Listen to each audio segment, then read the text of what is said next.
voice of Master Chief, Spartan 117, and you're tuned in to Next Podcast. Now, wake me when you need me.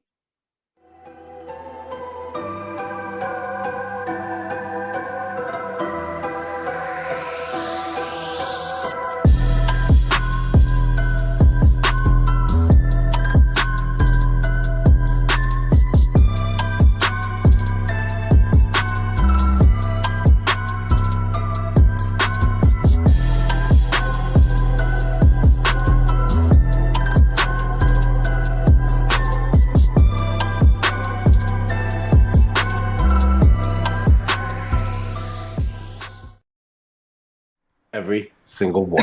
Oh my goodness. Yo, what is going on, everybody? And welcome to another episode of the Next Podcast. A really quick disclaimer. Whatever Pred puts in the chat isn't necessarily the views of this YouTube channel or this YouTube content creator. That's all I gotta say on that one. What is up, people? Yes, we are live.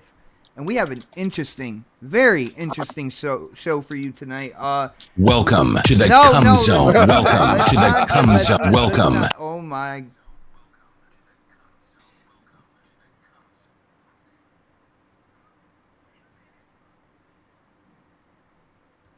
Okay, now I unmuted them again. Stop. Guys, we're already in rare form. I don't know if you can hear it, but there's a little face palming going on. We are definitely in rare form right now. It is going to be possibly a show for the ages. Like Express. Oh my goodness, Pred, what are you doing? Like I said, whatever Pred puts in the chat is not necessarily the views of this YouTube channel. Everybody likes French balls. Or this content creator. Everybody likes guys, French let's get into it. Yo, first off, if you haven't done it yet, hit that thumbs up button. Likes French balls. Share the show out wherever gamers are coming together to talk games. You can see from the title. Everybody likes French balls. We are going to be talking about Sony and their studio shopping, their acquisitions. PlayStation's dirty little secret as well. It seems. Can I be the hype man for the background and shit? Like, fresh balls! Yeah. You know what I mean? You know what they do on the fucking rap music videos and stuff? These nuts. Just keep talking. Got him. Just keep talking. Got him. I'll just come in as a hype man with the fifth mic. Keep going. Keep going with it. All right. But a publisher came out talking about kind of like PlayStation's process when it comes to having a game on the PlayStation Store. Correct. That would be a developer, Xbox. A developer. All right. Well, he's a part of. I clicked the link that sent me to a publisher. All right. So a developer. All right. So we're gonna get into what he was saying about all that. There's a lot of stuff to get into. We have to get into the intros. So first off, I am gonna start with the man who lives closest to me on the panel. That is right. He is on the East Coast. He goes by the Lord's time over here, which is Eastern. And what? He is the creator of hashtag Crispy Truth. Crispy Bomb, what is up, bro? Oh, you know, we always say the Lord's time, but the sun comes up first over here, motherfuckers. So I'm just letting you know. Yeah, so that's the Lord's time. The sun comes up and sets first both times on the East Coast. So, we love the rain right now because it was hot as balls for the past 4 days. So I'm, balls like, dude, Fred, I just worked a 12-hour shift in like over 100 degrees. Dude, I work in the damn meat deparment, dude, and I'll tell you right now, it's supposed to be, but it didn't feel like it. I mean, I'm used to like 40 degrees in my Well, I'm sorry, I'm not sitting in the AC like you, bro. No, sitting in the AC. I ain't sitting in no AC. No, he's sitting in the OKC. Oh, see what I did? But yeah, it's great to be here, and I mean, talking out of both sides of the mouth, man. We're gonna get into some We're getting some you know, drama. Sony. We're getting some shit. Sony greatness that involves that organic growth. Oh no! Everybody. Oh. Well, I mean, Jim Ryan said it himself, right? Okay, man. You're letting go too soon, man. You're letting go. Think about baseball. Think about fat chicks. Oh no, don't do that, Crispy. It might go a different way. First of all, I'm not a huge fan of baseball, so you just lost me there, right there. Well, fat chicks. That would help. Well, that would I help mean, then. I think You were we've all been there busting a at little some too point. soon there, Think about sir. You were busting a little too soon there. But dude, we're only in the intros. We will get to that topic. I promise you, and I promise the chat, we will definitely get to that topic. But next on the list, coming from the Lone Star State, and like I said before, I have no control over what he puts in the chat. Predator, what is up, brother? Dun, dun, dun. Predator. He wants to hear his little intro, I think. The next podcast, Hype Man, Predator. I don't know how I got muted. I think when I walk away from this fucking Xbox headset, I swear to God, when I walk away and it loses the I guess the connection, it automatically puts me on mute. And when I come back, I don't know I'm on mute. Why were you walking away though? I was trying to clean my fresh balls. There it is. That's what he was waiting for. Wow. You're 12-hour musty ass. No, I was I walked away to get something to drink, and then it just kind of disconnected. You know, because my house is big. No, like it's huge. Well, it's in Texas. Everything's bigger in Texas, right? It's really not that big, but walk away for a minute, and I had to get something to drink because it's gonna be on tonight. Oh, Dark ain't no. talking about him and his operation, his mastectomy or whatever the fuck is that going on this week. Get his lungs taken out. What the fuck was this? What was his excuse last week? Oh no. What happened was, unfortunately, due to a work hazard, Dark is not going to be on tonight. He had surgery to get his lips removed from his own anus. That's what happened. He got lips like that? I don't need human centipede vibes. I mean, come on, man. It's kind of like a coiled centipede. It's a one-person centipede. How did I not know this? Oh, hi, thanks for checking in. I'm still a piece of garbage. I love that. I love that one, yeah. I didn't know he had lips on his ass. That would have changed a lot of things. Well, like I said, it was an unfortunate work accident, and somehow, some way, like that's what happened, and he had to. Might have to break up with him now. I won't let him call me daddy. Oh, he's a porn star. Okay, we got it. Okay. Yo, what's up, Swaz? Good to see you, brother. New profile pic. My daughter drew this from you guys, so don't make fun of it, please. I have to lash out and kill you. Kill you slowly. Yeah, and he might actually do that. He does have the weaponry, people. He has the arsenal to get shit done. I'm just saying. Next on the list, and like I said, Dark's not going to be here, so this is last but certainly not least, the man who has been with me from the beginning. I don't know how he has kept his sanity so long. Coming live from the 405, and he's just trying to talk to the intelligent gamers out there. Of course, it is K Mega. What is up, brother? The thing goes. Oh no. Why? And the I don't know if I'm gonna get something on this for this one. No, you're not. You're not, because I play it on mine, so you're good.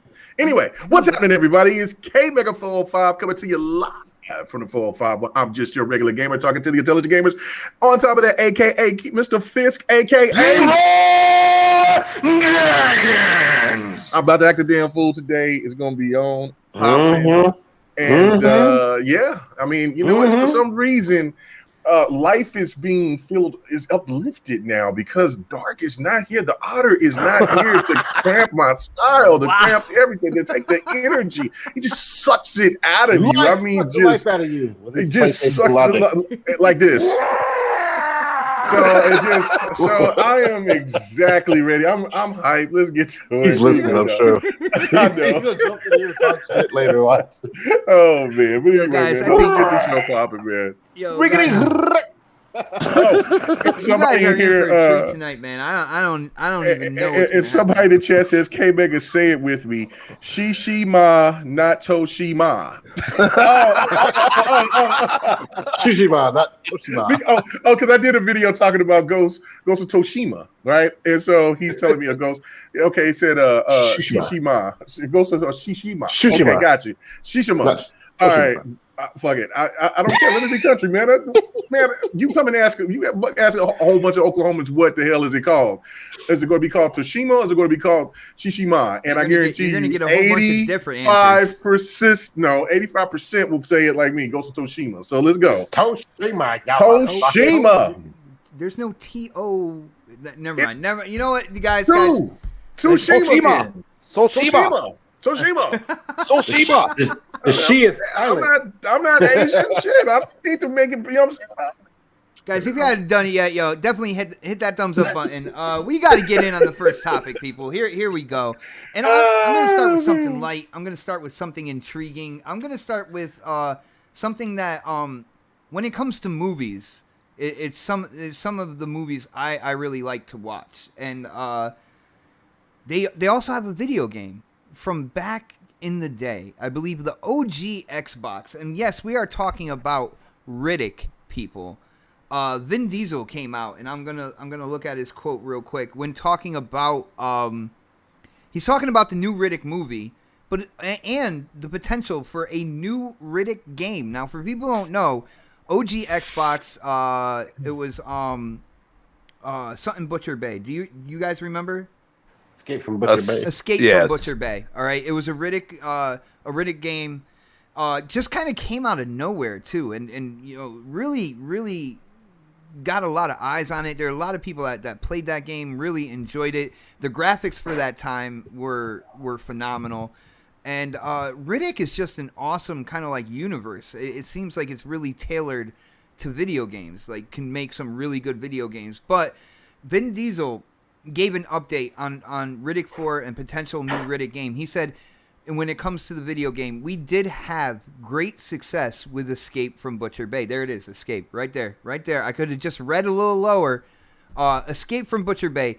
It feels like an eternity ago now, but I imagine that we would take advantage of the gaming space and add an extra chapter. So people out on social media have taken this that another Riddick game is in the works. Now, from what I saw there, I think I don't think there's anything being developed right now, but I got to ask you guys this, man. Let's start with K Mega first, like, cuz K Mega, he plays everything. He's been around since like Moses was on Atari.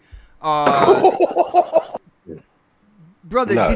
did you play Escape from Butcher Bay? What did you think about that game if you played it? And what do you think? Is he basically dropping hints that another Riddick game is about to go into development here? Never played it. And so that is one of the games that I have not got the chance to play. I'm kind of shocked right now. I am too, but because I've been saying for, I don't know, eternity, as you would say, that I've been wanting to jump back and play that. But I don't have my OG Xbox anymore. Or was it even on was it on the 360? Was it on OG Xbox or was it on the 360? OG Xbox.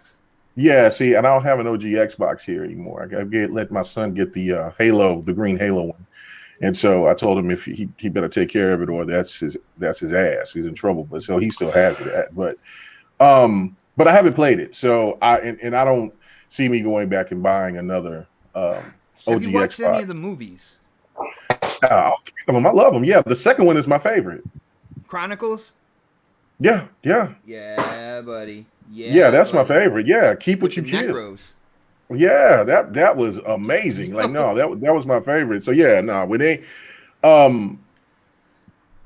I think it would be a good look because that was, I know I've seen like the game itself being played, but I've never played it. But graphically, it was one of the best looking games you ever wanted to see. And so I don't know if it would be the same type of developer that would be working on it or whatever. But yeah, no, I mean, it's been time. I mean, a lot of people's been asking for that game to come over to be backwards compatible. And that's one thing that I hope that maybe Xbox could do if they decide to start bringing backward compatibility games back, because they've been kind of dormant and quiet here for the last year or so. But that's understandable because they've been doing all this other stuff. But yeah, no, I think that would be a really good look. And then on top of that, like there's supposed to be another movie coming out. And so that would be the perfect time to do it. Now, granted, it could be a complete mess and turn into what we've seen with the Fast and Furious game that came out on EA. No. Yeah, so yeah, and and so then you got to put that in perspective. But Vin Diesel is a gamer, and so like when he came out and showed the what was it, Arc 2, that looked great. A lot of people thought that was the new Horizon game, but then when people like Arc, whoa. So I mean, he's a gamer. He likes it, and so I think if he has any oversight or any type of anybody to decide on who would want to do it or how the game should be made, I think that he would probably want the same people who made the last game. So if that studio is still there, because I don't know what studio did the game, but I think that would. Who was it? Starbreeze and I think Starbreeze either developed it and Vivendi published it. Vivendi. I'm not.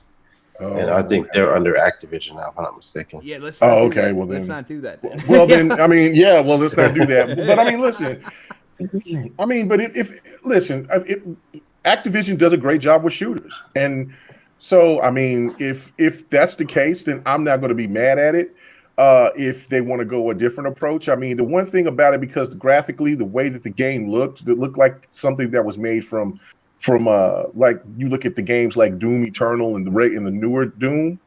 I think that if they could go to Bethesda or the studio in Bethesda, I can't remember who makes the Doom game. Yeah, and so I love id Software, by the way. Yeah, so if they wanted to do that or just anything, like it would be great. I just don't want the game to be taken advantage of like the Fast and the Furious game did, because even though that game looks awful graphically, it still looked like it was fun to play.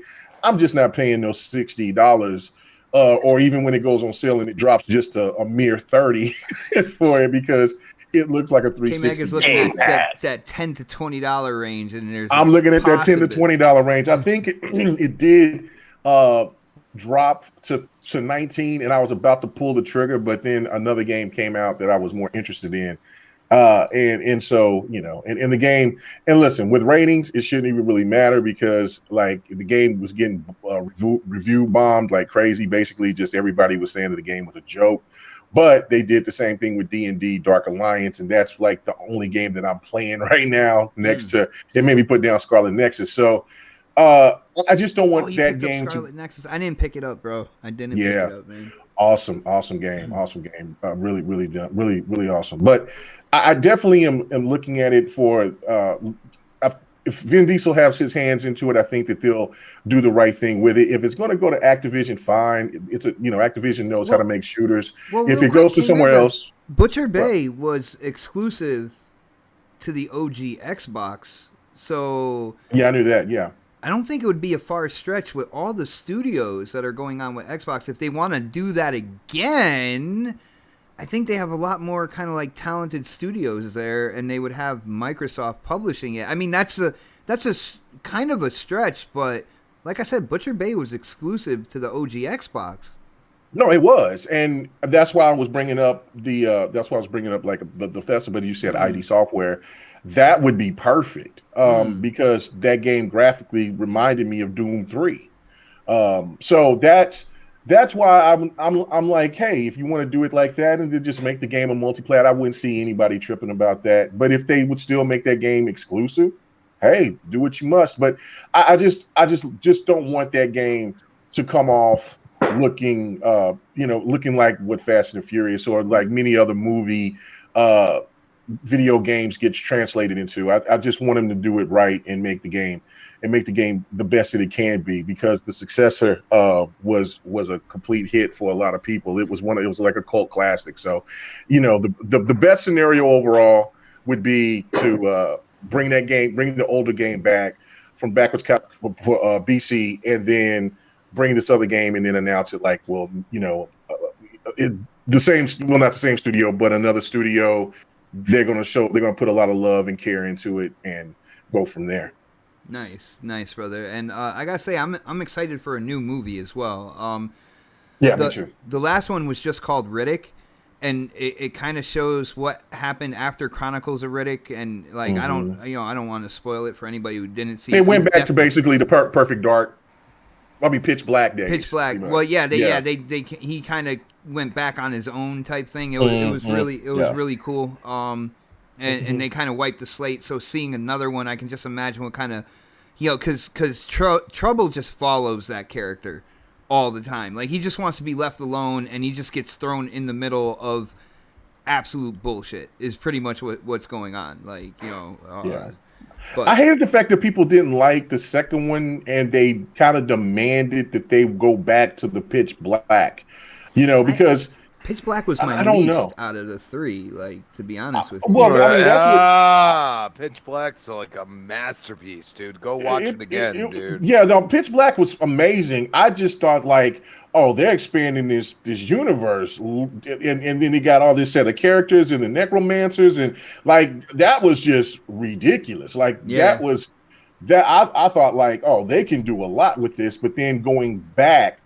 And then the third one, like, it was okay. I liked it probably the least, but I whatever that they're going to do with it, I'm looking forward to it. But yeah, the game just has to be right. It has to be done right.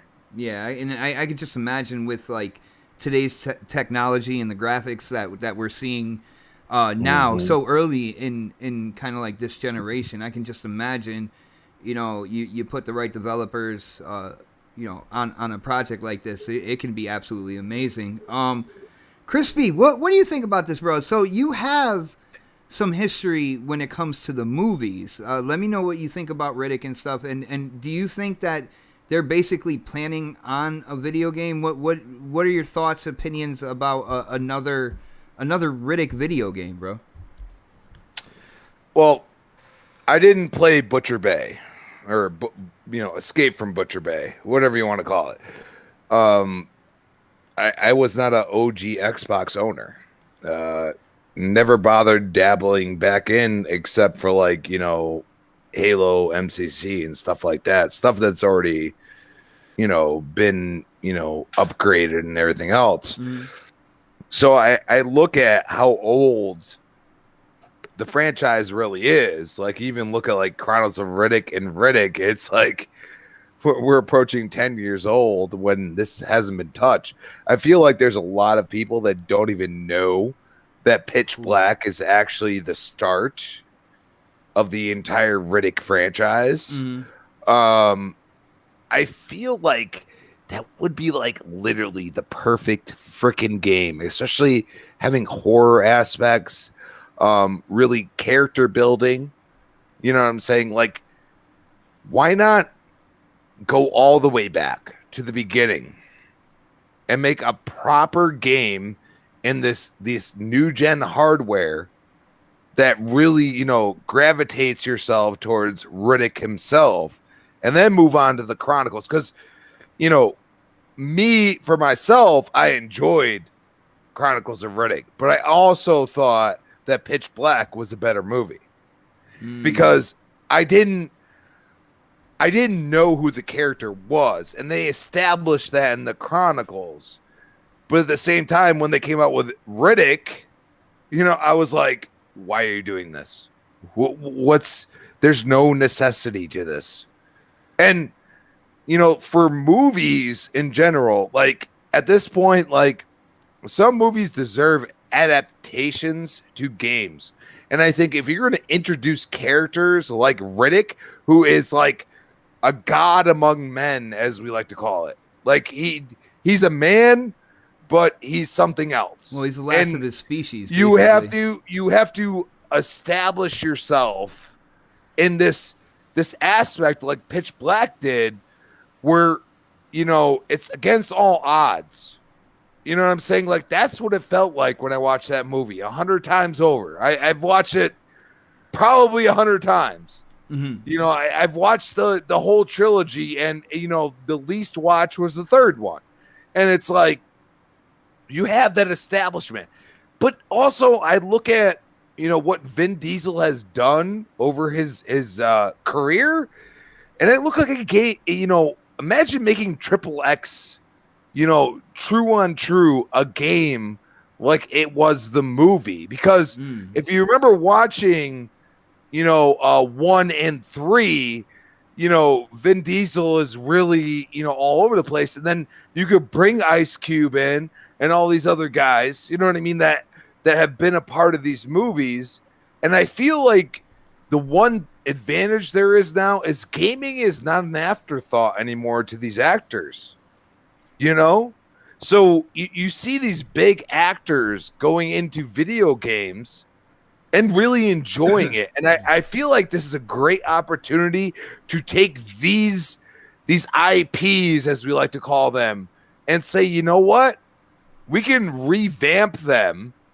We can make them better, and we can make them the way it should be because of the hardware that we have now. I would say real quick, I hear you, like, going back to the beginning and stuff, but the whole twist that was in the movie, when it comes to one of the characters that really kind of gravitated towards Riddick and stuff like that, I can't remember her name, but that really I don't think that would. I would go more the spin-off direction, like with Butcher Bay, and have it like a reintroduction. I have to disagree. I feel like people don't know. They don't know. Like, the character building involved in Pitch Black was so good, but the problem is they completely changed the name and everything, and people didn't really register what was going on. And yes, Chronicles of Riddick, I thought was a great movie. I really did. I thought it was kind of wild for sci-fi. It made you really feel for the character, which is Riddick. Made the universe, but also it made you feel for his coexisting characters, which continued throughout the whole thing. And I think for this time, almost 10 years later, to even start that, is kind of a long time. Like, not for us, you know what I'm saying, but I mean, there's a lot of children that have never seen Pitch Black, and that movie will mess with your head if you've never seen it. You know what I mean? Like, it really, like, you see it in 4K now and stuff like that, dude. That movie will mess with your head. And you take that character, which is Riddick, and he feels vulnerable at times. And I think that's what gaming needs, because at the end of the day, if you're going to build a story, you got to build it from the ground up. And I felt like they skipped a generation. You know what I mean? They're just like, oh, here's the most popular thing right now. And they forgot about, what builds the character. And I feel like that's what Sony's good at. They build the characters from the ground up, it feels like. You know what I'm saying? So, like, if you're gonna make that game, you gotta make it special. And I think you start with Pitch Black because nobody even knows what it is. I mean, I say Pitch Black to people that are under 30 years old, they have no clue what I'm talking about. I'm 95% sure. They're like, oh, what? And then I say, oh, Riddick. And then they go and say, wait. What does that have to do with Riddick? And I'm like, that's the start. And a lot of people don't understand. So I feel like if you're going to do it right, you got to start from the bottom, especially now because it's been so long. It's been so long. I mean, I never played Butcher Bay. So, I mean, you know what I'm saying? Like, start from the beginning. Like, I don't feel like it would hurt anybody's feelings. I think they would enjoy it if they do it right. I hear you on that, man. But like I said, when it comes to the movie, there's certain things in there I don't know how well they would translate to the game. But starting from the beginning, I mean, you can go. Riddick has a history. I know the first movie was Pitch Black, but Riddick, you know, he became notorious, like uncatchable, and stuff like that. He had bounty hunters on his ass for absolute years. Even, you know, when you look at Pitch Black, he was already a wanted man when it came to that. So you can even go before Pitch Black or something like that. There's a lot you can do with the character because they built it up to where he's led a life of being chased constantly and, like, you know, could never really be captured and held down. But yo, Predator, what do you think about this, bro? Did you play Butcher Bay? Are you into Riddick? And before I do that, I do have to shout out Sir X-Man, who did hit up that super chat. And of course, Sir X-Man definitely played Escape from Butcher Bay, because he says the ending of that Riddick game was incredible. And brother, I don't know, I didn't play it. And now he also put in the super chat one more time, brother. Thank you so much for the support. He says, am I the only true OG Xbox player in the group? No, I had an OG Xbox. I didn't play Butcher Bay. I would say for me, yeah, I think he is, because I was late to the party, and well, I played Tao I Fang. only played a handful. Yeah. I played Tao Fang. I played Ninja Gaiden, yet. Kung Fu Chaos, Outlaw Golf, like of course Halos. Jesus Christ. I'm trying to think. I think Sega GT was on the OG Xbox as well. Of course, Project Gotham. So I'm right there with you, Sir X-Man. All right, I had one. I rocked out with it, definitely. But Predator, what do you think, man? Are you into Riddick at all? First of all, I am an OG Xbox player. I got my first Xbox. I got NFL Fever. Ooh. I got Project Gotham Racing. Ooh. I think I got Halo with that when it came in. I got the bundle package when I got that shit. So, and I just got back from the deployment, and I got I'm trying to think. I got the ugly ass box, the big one, but I'm trying to think what else I got with it besides an extra controller in those 3 games. I think that was it. Yeah, but yeah, I was there. Was it the big hamburger controller, the Duke controller, or was it? I got the Duke. Yeah, I got the Duke controller. Yeah. And I remember my friends, like, they're like, man, this shit is fucking huge. You know what I'm saying? Like, because they didn't have an Xbox. They had when I got the OG Xbox, I had taken a break in gaming for a while because I was deployed a lot and stuff like that. So I came back and I wanted to, kind of keep myself entertained. So I got the Xbox, and because no one had one. Everybody else had PlayStation and shit.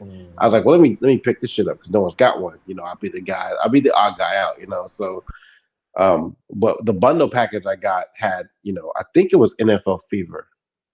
Because NFL Fever was with Peyton like Manning the second on the game I box, played. Yeah, Gotham Racing, and I think Halo came with that. Like, I got the bundle that had all 3 of them, and they fucking loved Project Gotham.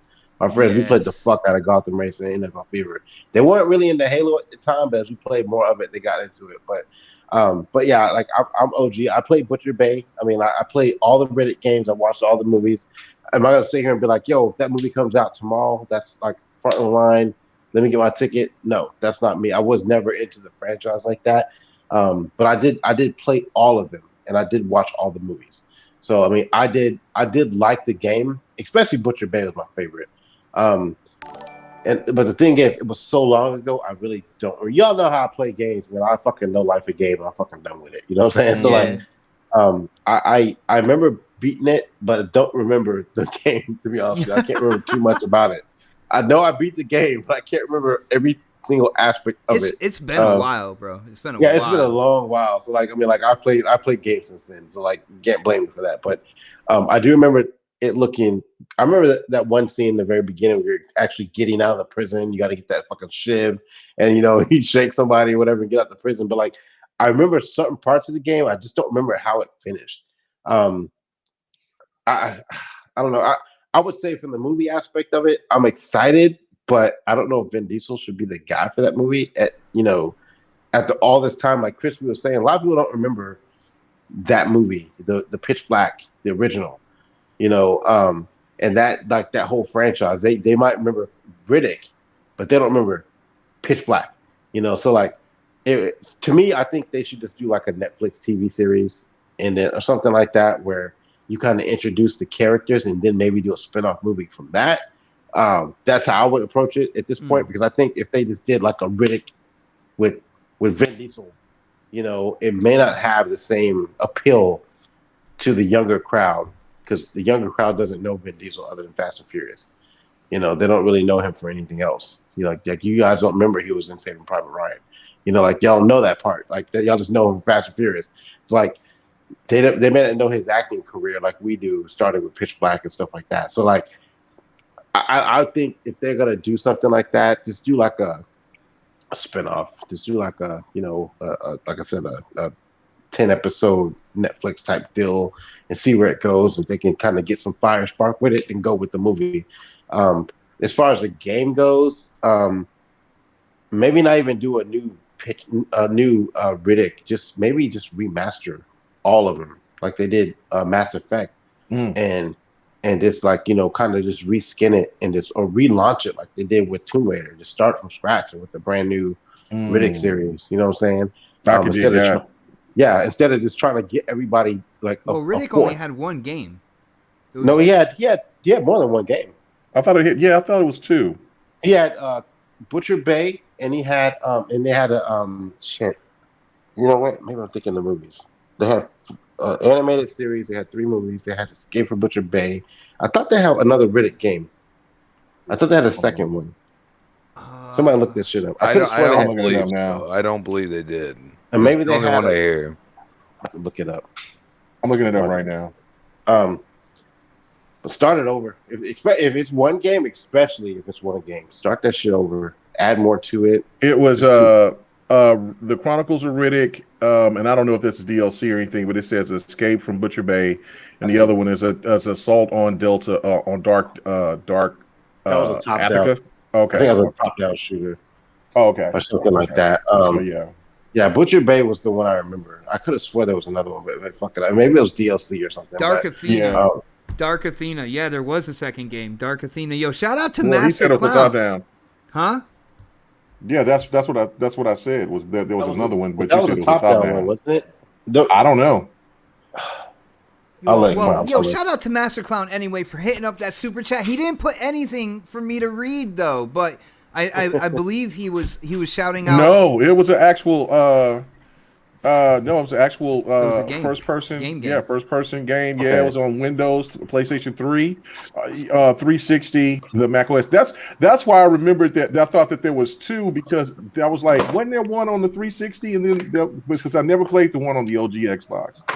So this is the one that I got to play was this one right here, but I didn't like it, so I didn't. I knew there was. That's why I say start over. Like I really feel like.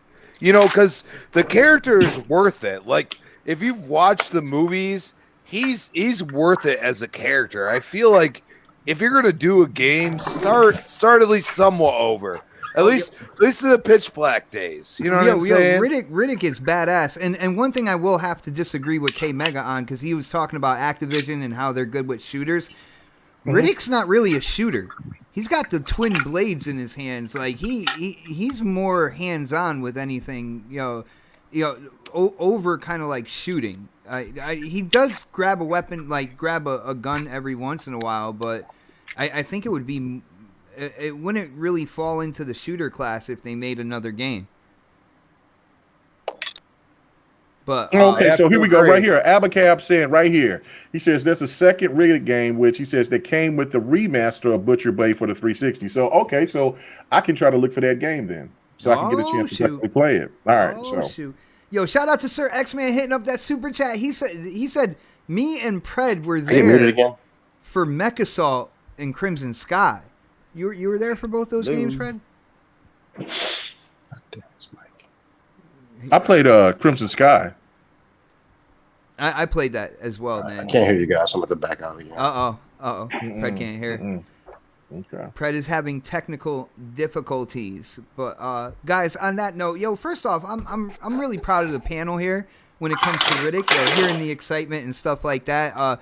Riddick is one of my favorite characters. Like I said, I love Like, I used to fall asleep to the Chronicles of Riddick just about every night. Absolutely love that movie. And kind of how it expanded the universe that Riddick was in and stuff like that. So I'm excited for a new movie. I really hope that they do a game. But like we all know, games, when it comes to like development, you're looking at 3 to 4 years game development. So it would be a while before it came out. And I'm not sure if they have anything kind of like... Just call it Pitch Black, and I bet you people will be like, it's a new IP. No, it's not. Oh, sorry. But yeah, I know for me, I know for a fact that because I rented the second Riddick game, but I got it like old school Netflix, like you know when you got the discs. Yeah. to send to you the mail. So I didn't know that they had a remaster with it or anything like that. Because when I played it, for some reason I just didn't dig it. So I just didn't go back to it. But now I'm craving it because my gaming taste has changed over the years. So I think that I would definitely get into it, especially since you said there was more and more hand-to-hand combat. So I don't know why I wouldn't have liked the second one, but it is. Yeah, and keep in mind, Vin Diesel has his own studio. Yeah. Yeah, that as well. That's still kicking.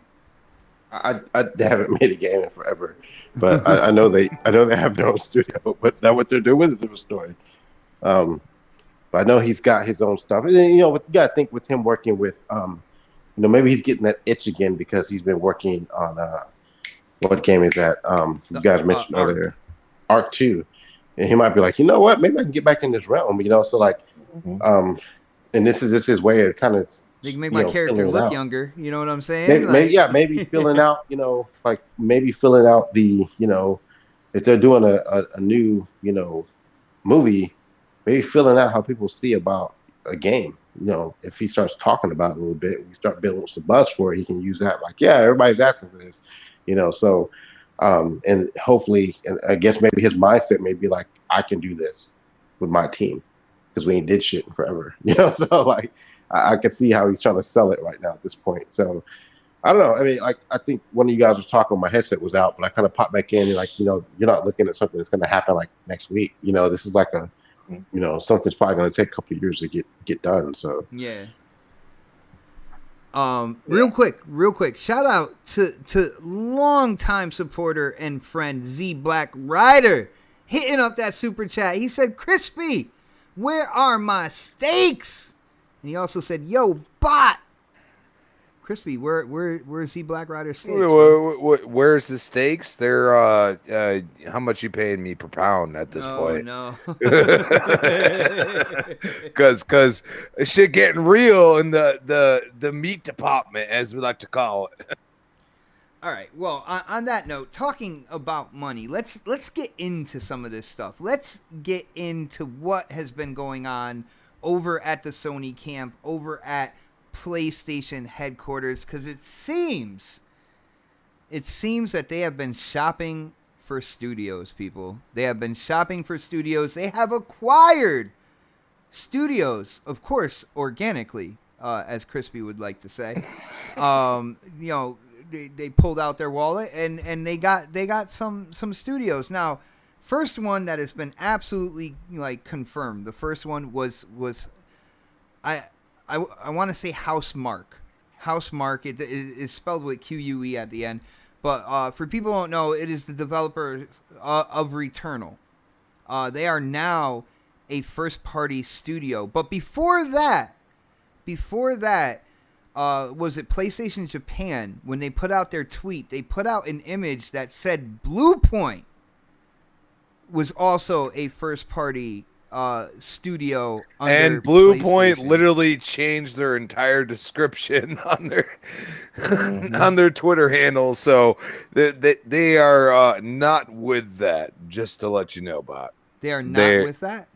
Yeah, it might be true. You never know, but as of right now, their Twitter handle has completely changed because they are an independent studio. That's what they say. That's what they changed it to. They changed it to independent studio. Yes. Yep. Independent studio. Oh, and I thought like, because with Bluepoint, that really made sense to me with what Sony does with like their older games, because when it comes to backwards compatibility, like Sony doesn't really do anything with that, but they love making remakes. They love making remakes and then putting them out there, for the full price, and so I thought Blue Point would have been a sure thing there. But all right. So let's go with Housemarque at first, because they also got another studio. I think it's called Nix's. Yeah, it sounds about right. Okay. Yeah, that's not a studio though. What is it? It is a company that is excellent at doing PC porting. So it does a lot of work for Square Enix. But wouldn't that still be a studio? Because they're porting, but that's still development, right?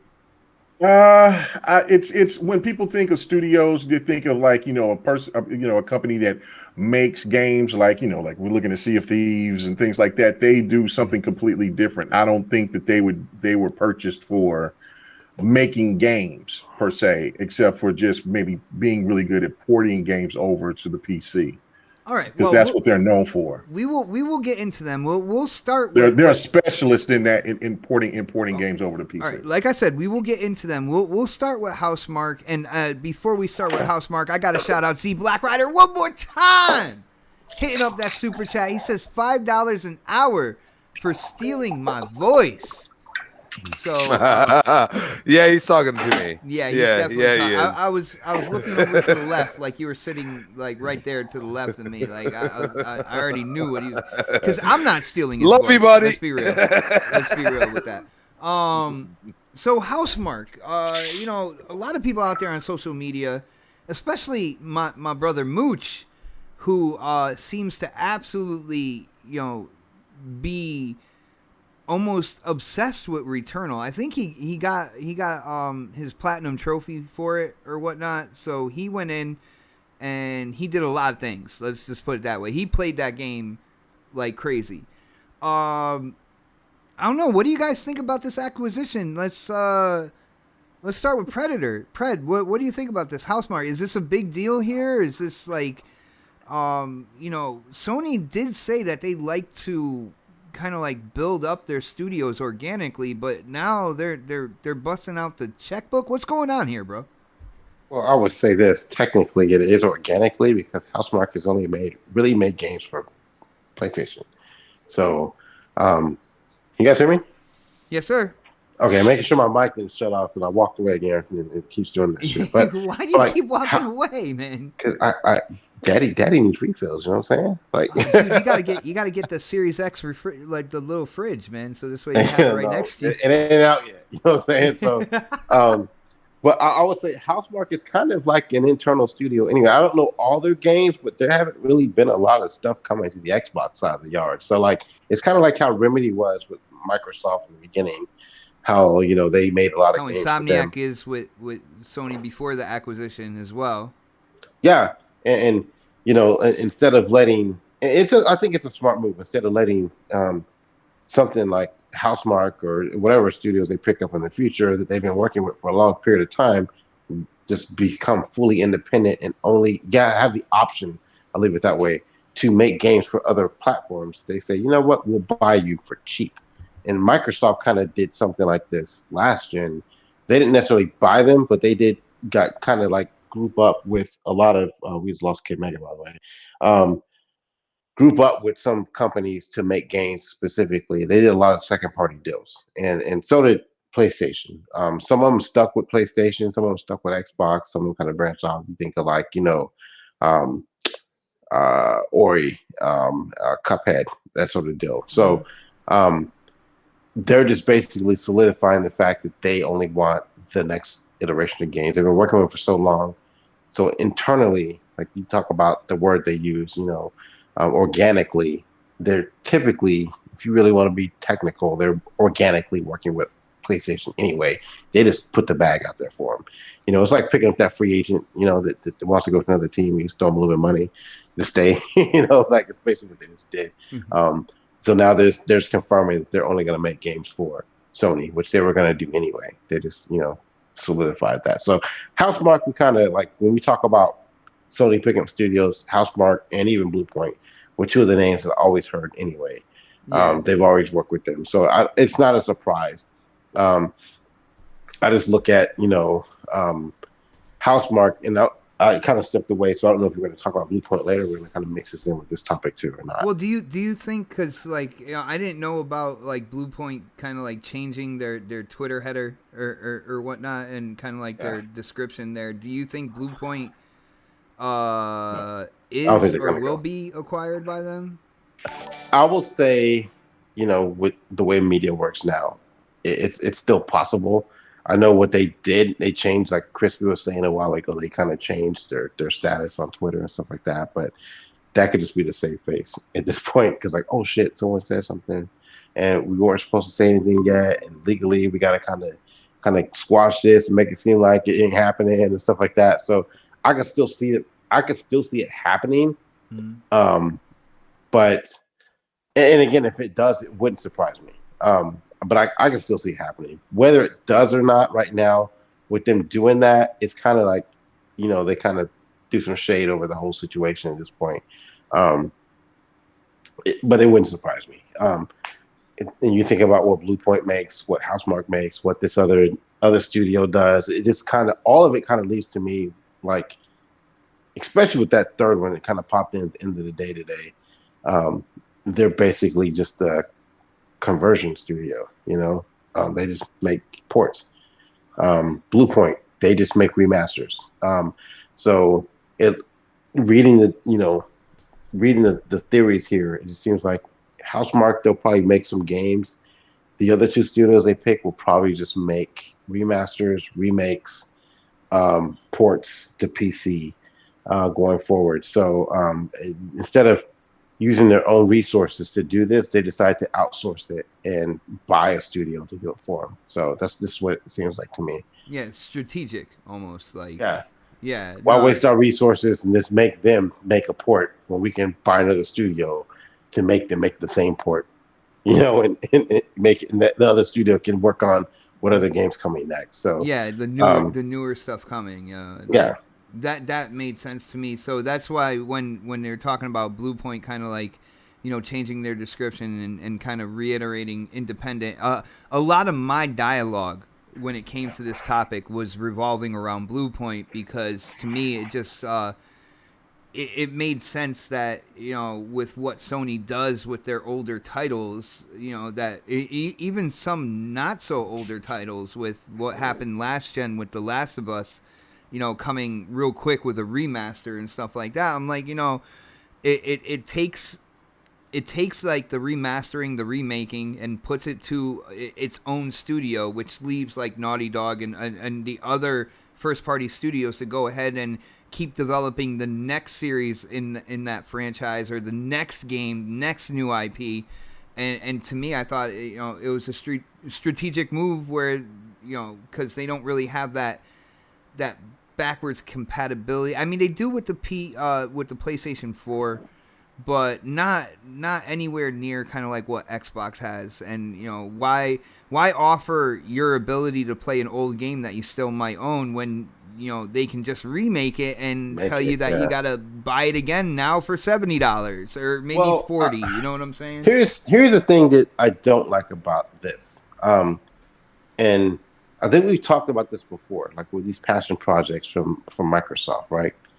Allowing those developers to make these passion projects gives them opportunities to work with the system and the tools to make the next game. If you're outsourcing this ability, like it's like practice. Like we talk about practice. If you go out to the football field and you run plays over and over again, when it comes to game time, to the actual game time, you've actually got the repetition down. Yeah, it turns into muscle memory. Yeah, so if you they learn the assets, they learn what they can and can't do with the system, with the I don't know, the inner workings of the game, whatever, the engine or whatever. You get to practice that making some bullshit game like Bleeding Edge.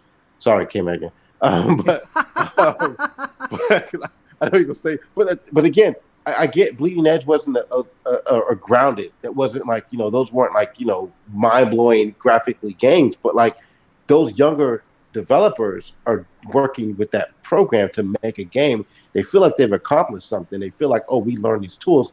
Oh, I didn't know we can do this. And you got somebody above them telling them, oh, well, you can fix this, you can do this. And they learn that shit. And when they make that AAA game, they know what they're capable of doing. By outsourcing this, the remake, remaster, whatever the fuck you want to call it, what Sony's doing, like by doing that and sending it to another company, those devs, and again, don't get me wrong, because Sony has some great studios and they know what the fuck they're doing.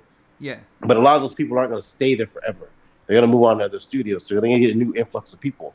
You got to give them an opportunity to play with those tools and do things. And that might actually speed up the process of making the game because I already know what the fuck they're doing. But if their first time touching that system is making a God of War or a Last of Us 3, they're going to come in, they're going to run into problems they haven't experienced before because they didn't get a chance to play with the system. And not right now, Sony's kind of basically outsourcing that to another company to do that. You need to make those mistakes with games like Bleeding Edge or Grounded, or Sea of Thieves. You know what I'm saying? So like, and that's, I don't know if that's going to, again, this is just me thinking outside the box, but that's the only negative I can see about doing something like this. And it seems like they're gonna, like, every single remaster remake they're gonna do, they're gonna kick off to these two teams, and I don't know if that's really the right way to go. Not saying they can't kind of reposition people and put them over there to help out, or show them how to work the tools and stuff like that. But it could be like their farm system. If you think about it that way too, they could like have people work on some shit. And they're like, oh, you're really good at this. We're going to move you over to plan A instead of put you on the B team. I mean, it can work that way too. So I don't know. They're smaller studios. They're probably not the studio acquisitions that Sony fans wanted. And not saying they won't do anymore. The extremists out there seem really happy with all this. They're like, that's a really good pickup. But when it came to ZeniMax and Bethesda, there was controversy behind that. That was trash. Or In Exile. Or you're not Double growing Fine. Organically, right, bud? Yeah, you're just opening the paycheck, man. You're opening all three of those studios. Name me a game they've made independently. Try. Name me a game all three of those studios have made independently on their own from fucking scratch. Well, I think it was Housemarque. Christopher Hart or Resogun? somebody. They did Resogun. Yeah. Master Clown said Outland was made by Housemarque. I don't think I've ever played that, but that does sound familiar. That was on the 360. I didn't really get into it personally. I'm not even worried about Housemarque. They've actually, I know they've made games. They just made one recently, so like I know they've made games from scratch. But like the other two studios, I mean, and before Housemarque made this last game, like if you're gonna throw Resogun up there, like some people like that game, but I never played it, but I still see that as being like a AAA blockbuster. That's like a AA game that could have came to Game Pass to me. It was a launch game, wasn't it? PS4. Which one? Resogun. Yeah, that was launched. Yeah. Mm-hmm. It's a good game too. I played the shit out of that game. Yeah, I know some people who love it, but I mean, like when I think of AAA studios, it wasn't Housemarque in the beginning, So, no. And I think that's the pickup is good for them, especially Returnal was their first quote unquote AAA game. So yeah, I think I think that if they're going to invest in something, organically, do it with the company that's been working with them for a while. I think Housemarque wasn't a bad pickup for them at all. I'm not saying it was. Well, Returnal it was published by PlayStation, so yeah. I mean, this is where we can all be convoluted about situations. But for example, Psychonauts 2 is coming out in like a month, something like that. I can't wait for that game. That game looks incredible, and it's going to release on all consoles. A lot of people don't realize that. Oh, yes, the PlayStation guys know about that. They put it out there all the time. It's day and day in Game Pass, which is great what for Psychonauts 2. So Double Fine is the way I look at Housemarque. You understand what I'm saying? Like they delayed the game. It's actually supposed to come out last year, I believe. They delayed the game because they got funding from Microsoft.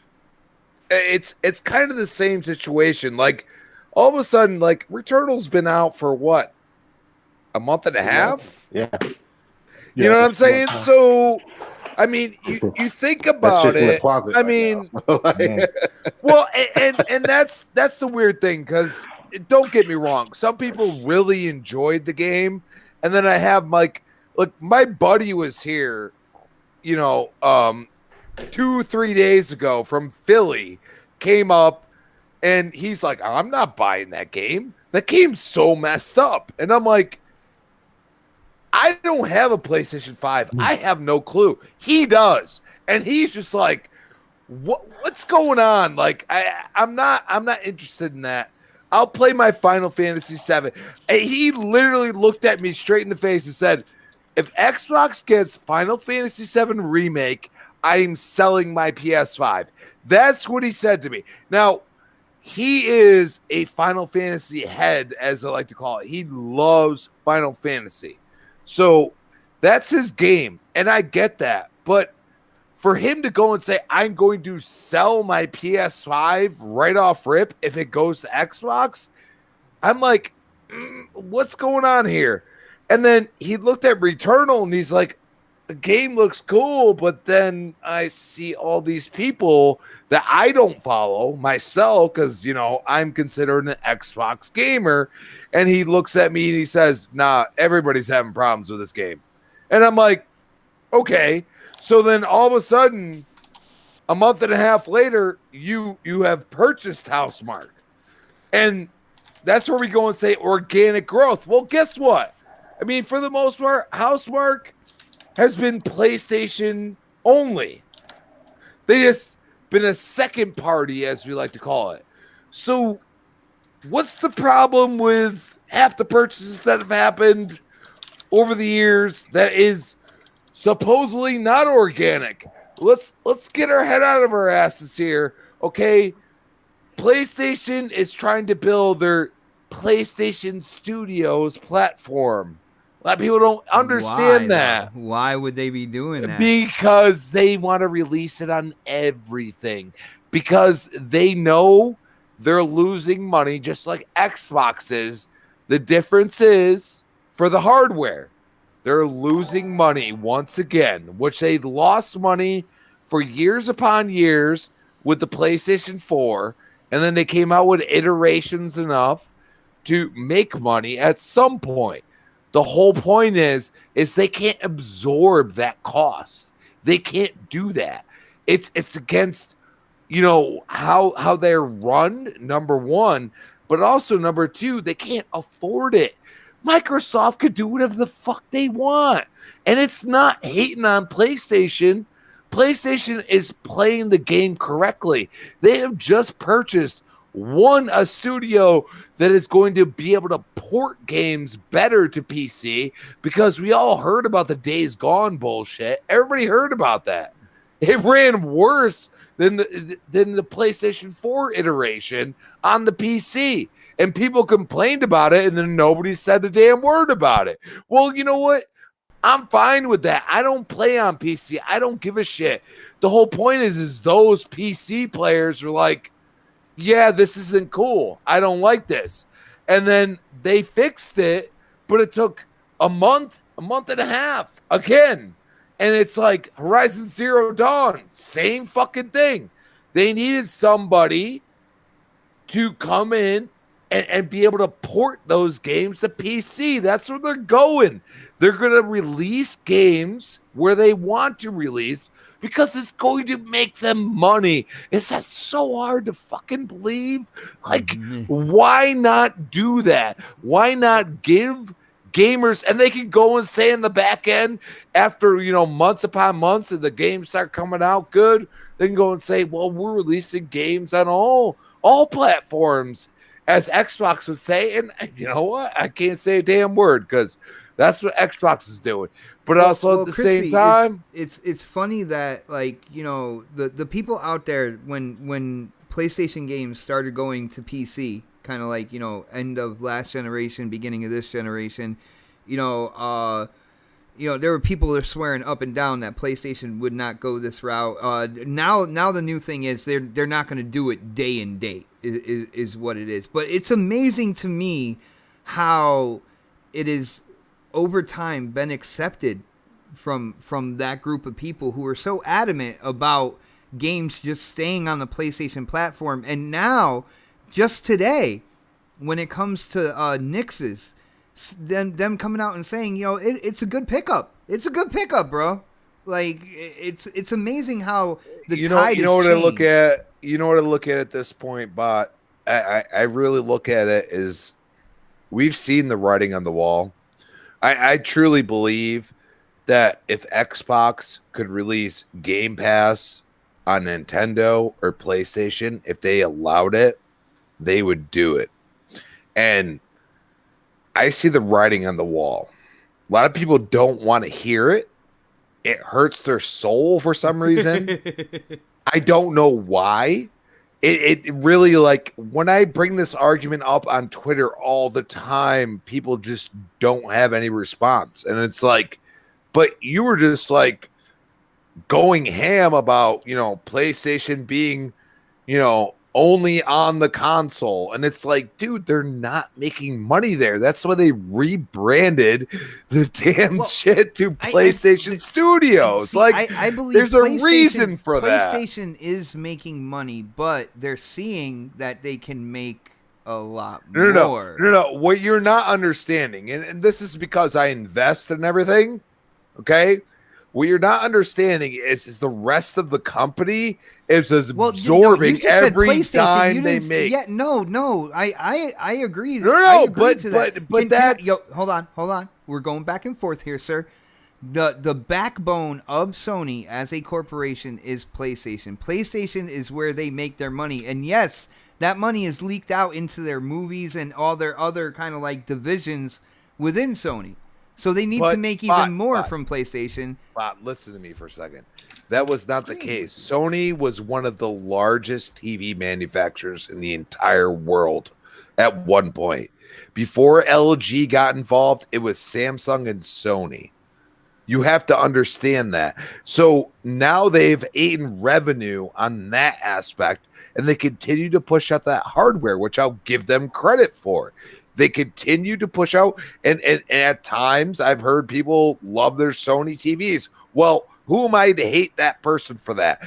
The whole point is that at some point, if you're not selling enough, and not only sometimes you go on a sale and you sell 100,000 of them, and you're losing money. Well, hopefully the company that's selling them, like Amazon or somebody like that, is giving you a back end deal. Well, I don't see Xbox doing any of that shit. All I see them is saying, "Hey, Windows 11, here you go. Oh, we're backing Xbox now. Like, we love Xbox. Xbox is great now." Even though we never felt that, bot. We never felt that until they bought Bethesda. We all, like, a lot of people don't understand. When they purchased ZeniMax Bethesda, we said, holy shit, they're actually going all in on gaming. And I was super surprised. I woke up that day and I was like, what? I did not expect that at all. And none of us did. You know what I mean? So what I'm telling you is Sony's doing the right thing. They're investing, like Housemarque. They get backing for their games, and they don't treat them like the redheaded stepchild, or as some get to call it.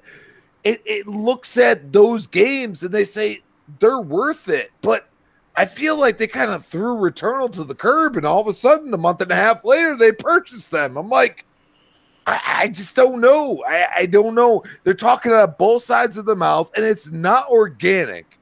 I mean, unless organic is that they've been exclusives forever, which a lot of the companies or the developers that Microsoft has purchased, most of their games sell better on Xbox. And it's, like, it's null and void. Like, it's a bunch of bullshit, as we like to call it.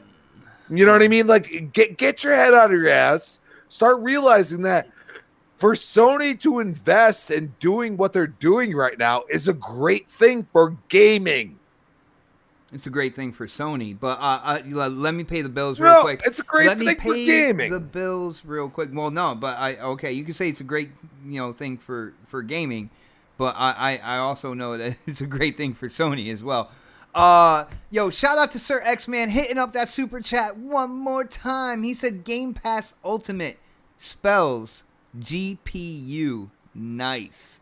Shout out to you for that one, brother. He also hit up the super chat and he said EA Burnout 3 Takedown Remastered would be cool. Brother, it would be cool. I would definitely I would love to play a remaster of that. And I got to shout out one of the newest members of this channel, which is Z Black Rider himself, the man that Crispy steals his voice from, is now a member. Dude, enjoy the emojis and stuff like that you have access to now. I will be looking in the chat to see if you are messing around with them. But thank you so much for your support, man. Definitely appreciate that. K Mega, are you there? Yeah, I'm here. Y'all hear me? All right. Yes, I hear you. All right. Yeah. Now we're getting into the meat of the topics, So we're getting into the studio acquisitions here. Housemarque. I tried to start with Housemarque, but the way it is, it's just bleeding into the potential of Blue Point possibly being first party as well, and Nix's, which, like we stated, PC port type thing, which I think is a smart move. And for all those people out there that really didn't want those PlayStation games going to PC, this move right here, they're saying it's a good move. I'm like, you know what this means, right? We're getting closer and closer to day and date. These games are gonna be on PC as well. But what do you think about these moves? What do you think is the best one?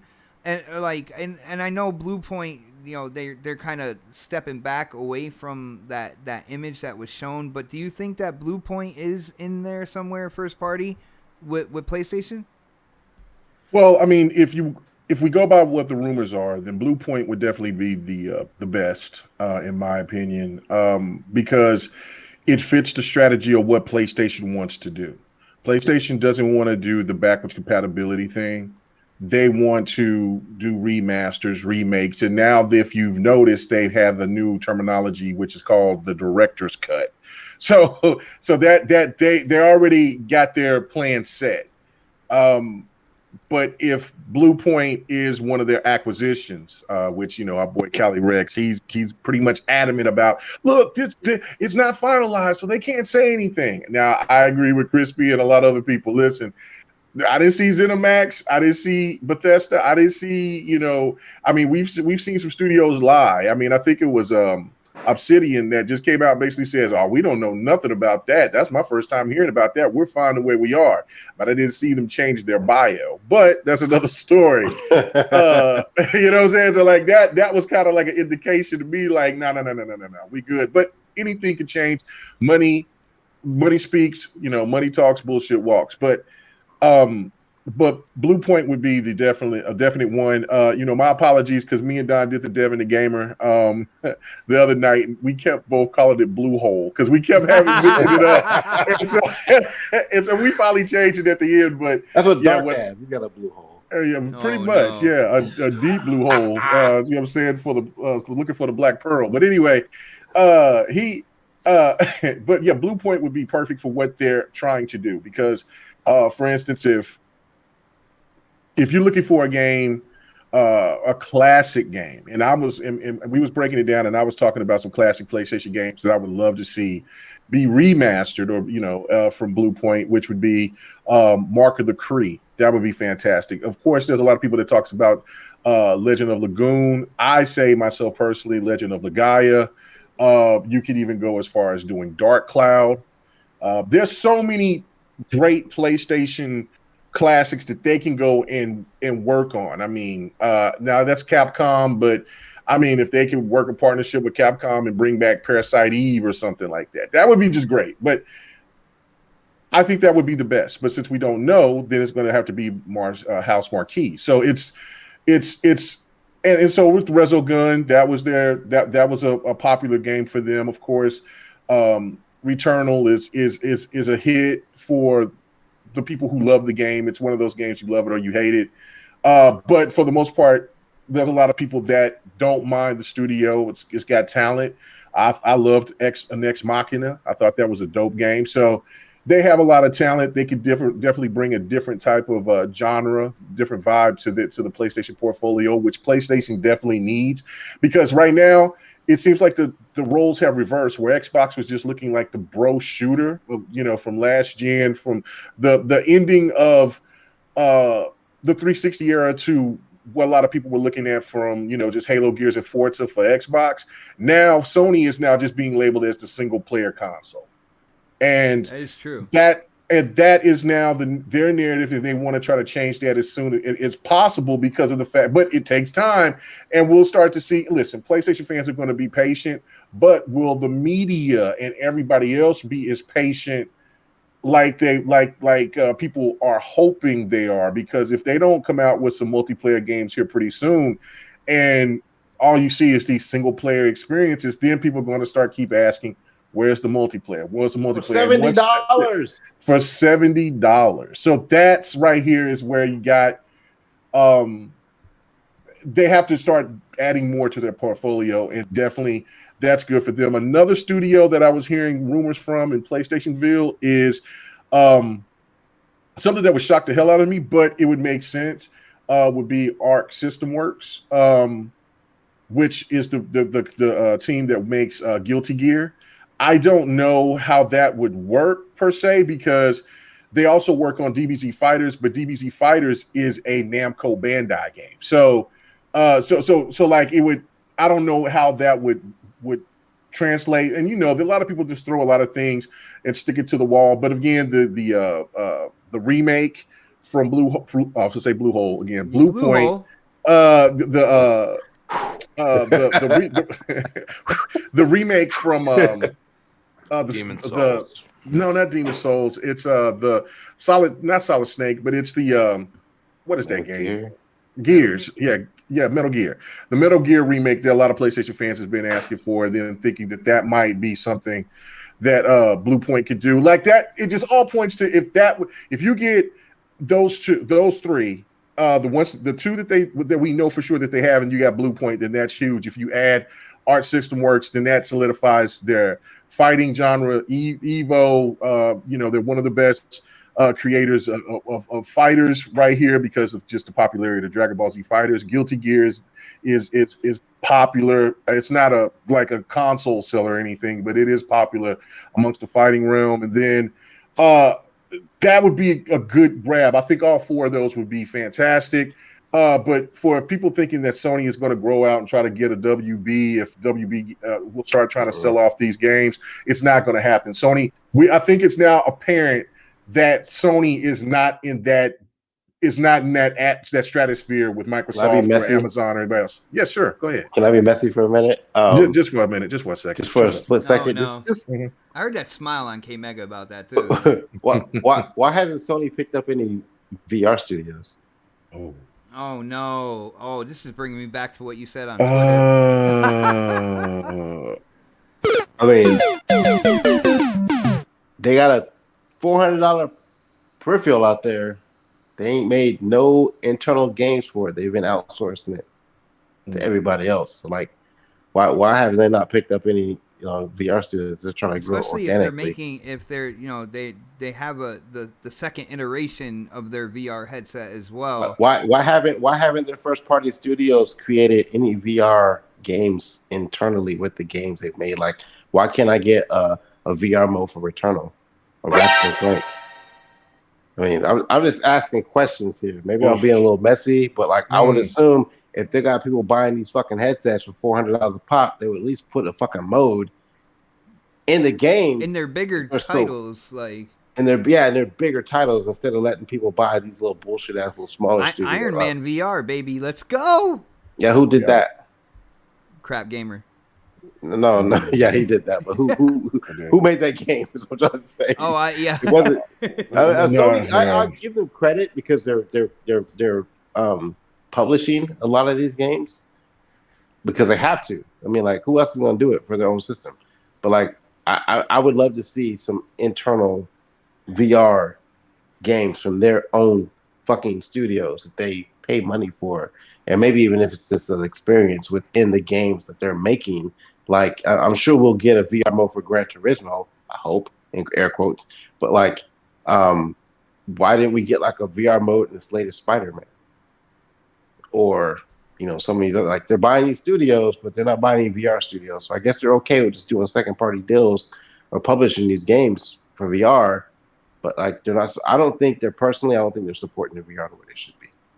Personally, that's Jay Slayer said that Dreams is a VR game. Is that from an internal studio? Does anybody know? Dreams. First of all, Dreams VR was added on after the game came out. Yeah. And that game is going to be slated to come to the PC as well. So, which I mean that doesn't really matter. I mean, I'm not saying there's anything wrong with that. I'm just saying because I mean I'm glad they added it because it gives people who are into making games like that an opportunity to kind of create VR games in that realm. That's what Dreams is about. Right. But if I buy a Spider-Man for $70 and I have a VR headset, I would love to have the ability to play Spider-Man and like swing or something like this, some kind of mode for it. It don't matter what the fuck it is, but it's included with it. Like you got all these little gimmick. I think as much hype as people were giving VR a year and a half ago when it first came out and they were fucking capping for it. Like I don't hear nobody talking about this shit now. And I can't think of the last. Really come out for it, man. Well, they're waiting for PlayStation to announce the new PlayStation VR, and that's next year. I can't wait to see how much that puppy's going to be, because I mean, if it's this was definitely going to be a step up. So is it going to be the same $500 like the other one was? Are they going to increase the price of the VR games? Time out, Christopher Carter. Right, like I mean. I don't know. Like for me, listen, there's a lot of ands, ifs, and buts. I'm being messy for a reason, but I mean, yeah. Well, go ahead. What's your main point for being messy? I know why. I think they're supporting VR like they should be. Like I'd be kind of pissed because I hear people saying like, "Oh, we just bought a $500 console. We don't have exclusives for it." But like some of y'all bought a $400 VR headset and y'all ain't got no games for it either. So like apples to apples, right? It's the same thing. Mm-hmm. Like, and the fact that you haven't had a VR game from the first party studio from Sony in over God knows how long, because I never got the answer to my question. I think someone did answer this question for me. I think it was maybe it's been like a year and a half ish. Well, Christopher Hart said Asobi is under PlayStation. I'm not even sure about that. Asobo is not that. Asobo's the people who make the game with the rats. What is that game? Plague's Tale. Plague's Tale. Yeah. What are you talking about? That's not on the Sony. And they make Flight Sim. They're already in bed with Microsoft. Asobo been making flights for like the past like 3 iterations, I believe. Mm-hmm. So my point is this: there are certain things going on in the PlayStation community that no one talks about, and they kind of throw shade over the Xbox side, and the same things are happening on our side that they're not talking about on their side. Whether it's PSVR, whether it's not having an internal fucking SSD, expandable storage, like I would start asking those questions if I was a PlayStation 5 owner, and I religiously fucking cap for this console. Like, where the fuck is this shit? Why the fuck am I paying extra for something that Microsoft is doing for free? Back and pat, upgrades. I gotta pay $10 to $20 for this shit. Like, start asking those questions instead of sitting here in our chat in the Xbox podcast talking shit all the time about Xbox. Media Molecule made Dreams. Media Molecule. That was what, 2 years ago?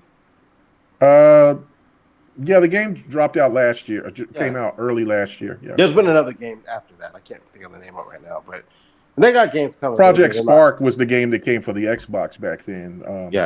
Yeah, so that was like I'm just saying, like, you know, all these people that are PlayStation fans that are popping up in every single fucking Xbox podcast trying to cap for their console. I don't see those same motherfuckers in the PlayStation parties talking shit and like complaining about the things that are going wrong on their console. Like, I don't see that. I don't see that from the PlayStation community whatsoever. But, you know, let them do something good, like fucking scratch their fucking balls. Oh my God, PlayStation scratched their balls.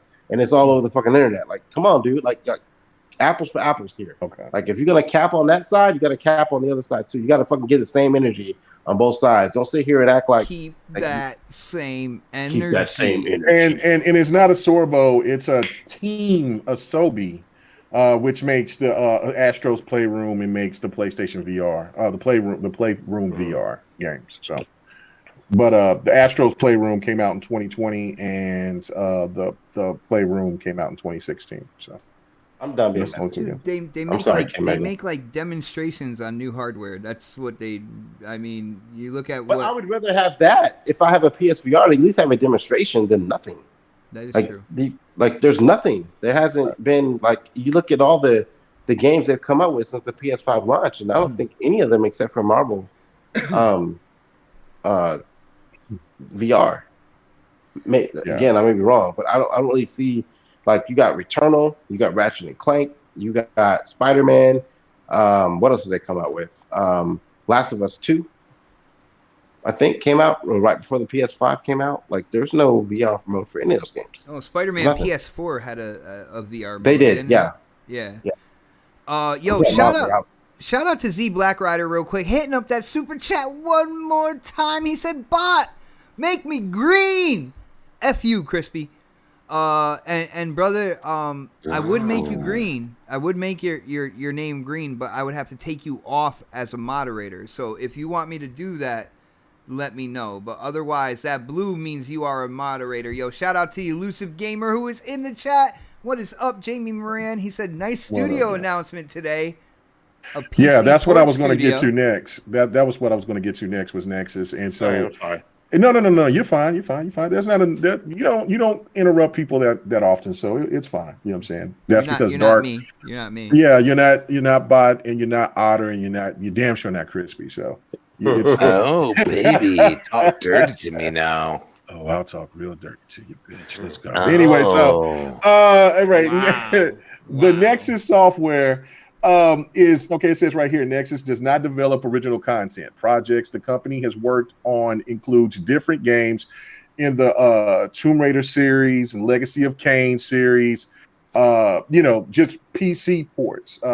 That's what they're specialized in. They worked on tons of different games, but it's only for porting games to PC. So that to me is.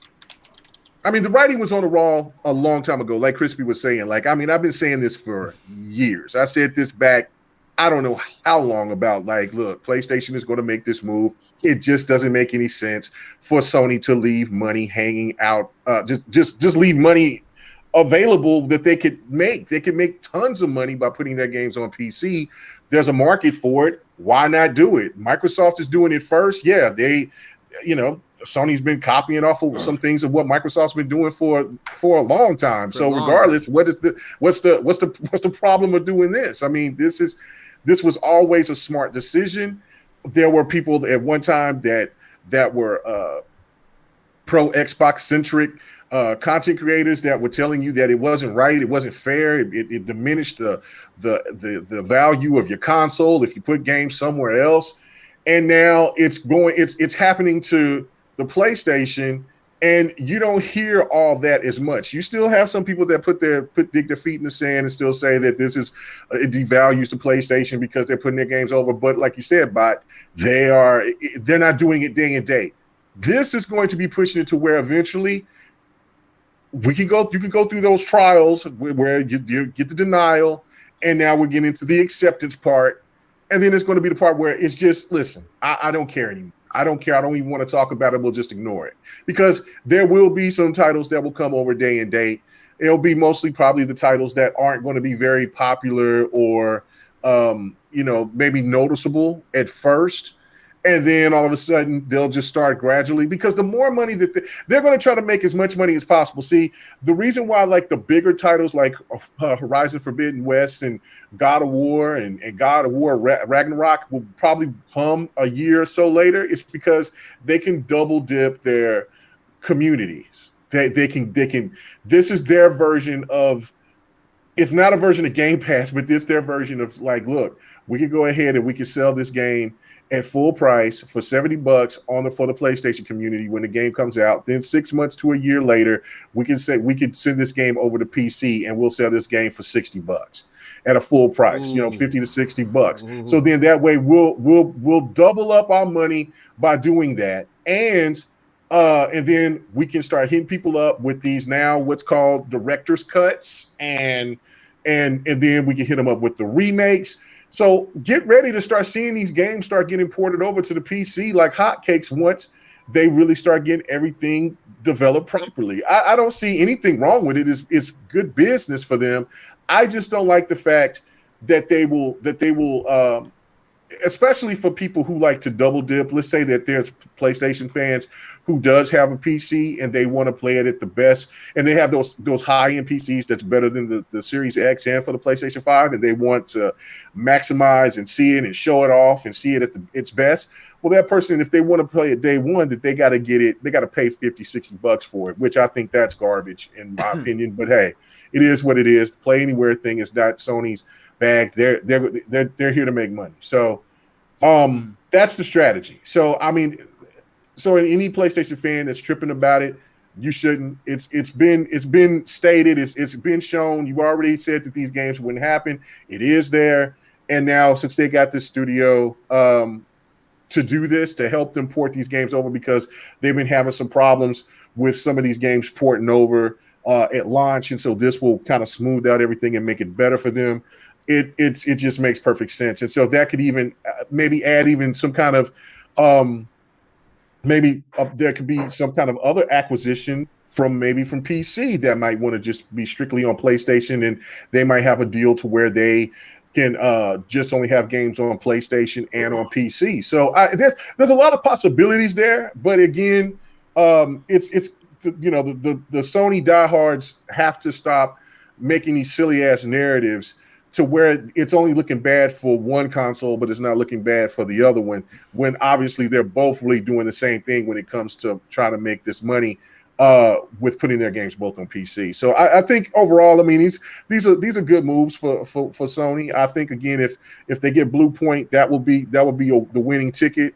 If they don't get Blue Point, then I've seen some petty Xbox gamers been saying, like, man, look, Xbox might need to go over there and slide on them DMs and say, hey, man, we could do some, we can get some remakes done. We could do some, some Crimson Skies, you know what I'm saying? But you want to, do something. Kung Fu Chaos, baby. Just random question. How many remakes and remasters has Sony done?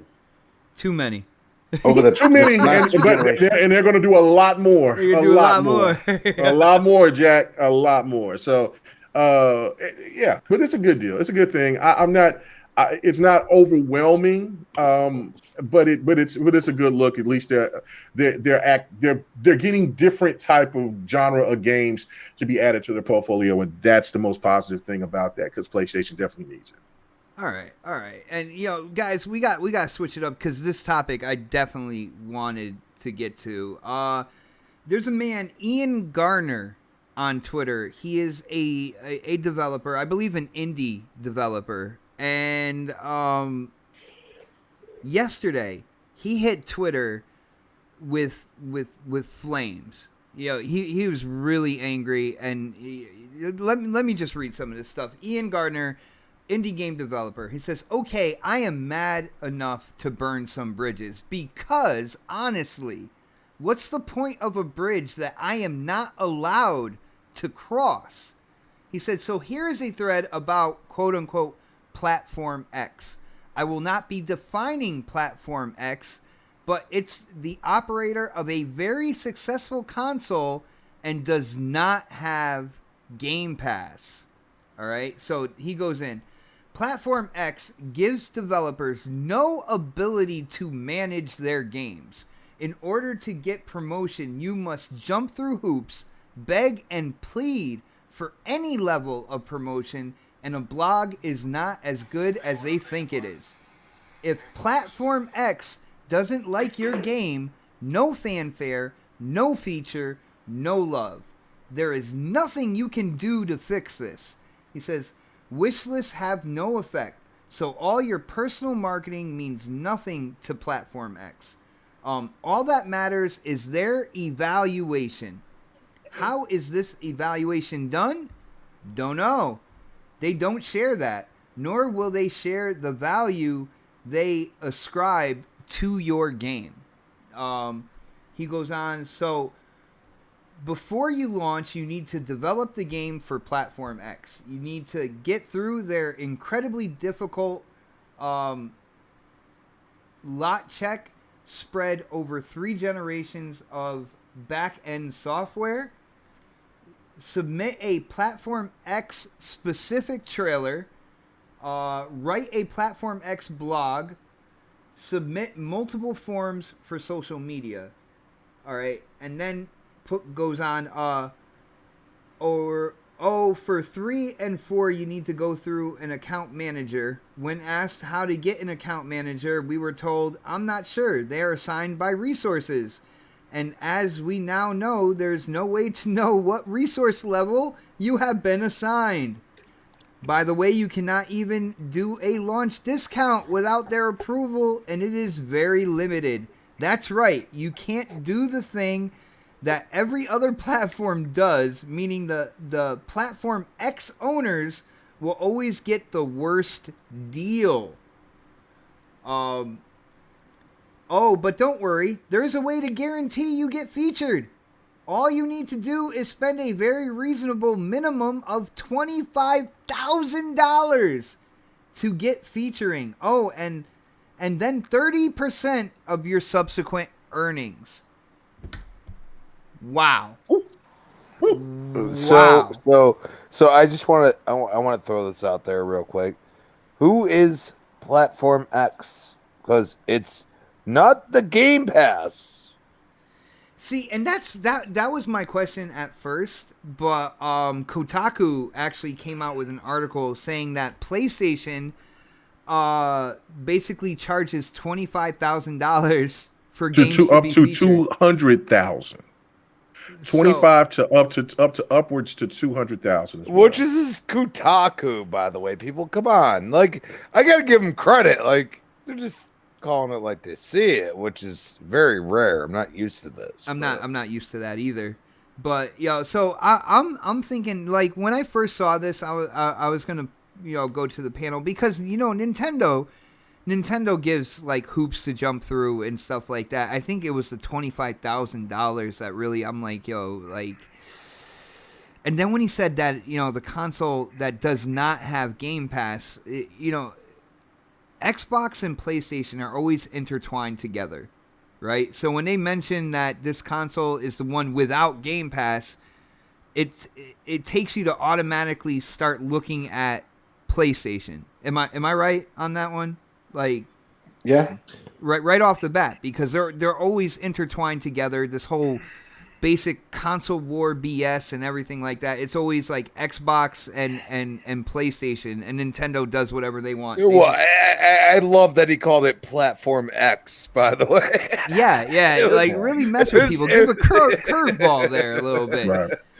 But I don't know. Like, I want to go to Predator first on this one because of like kind of like the business side of this. Like, dude, what kind of look would this give, quote unquote, Platform X, with this indie developer coming out, and he's like, it's basically their evaluation and that's it. It's not even anything coming from the gaming community. If this game is creating a buzz with the gaming community, the developers are out there marketing, they're really getting people on board.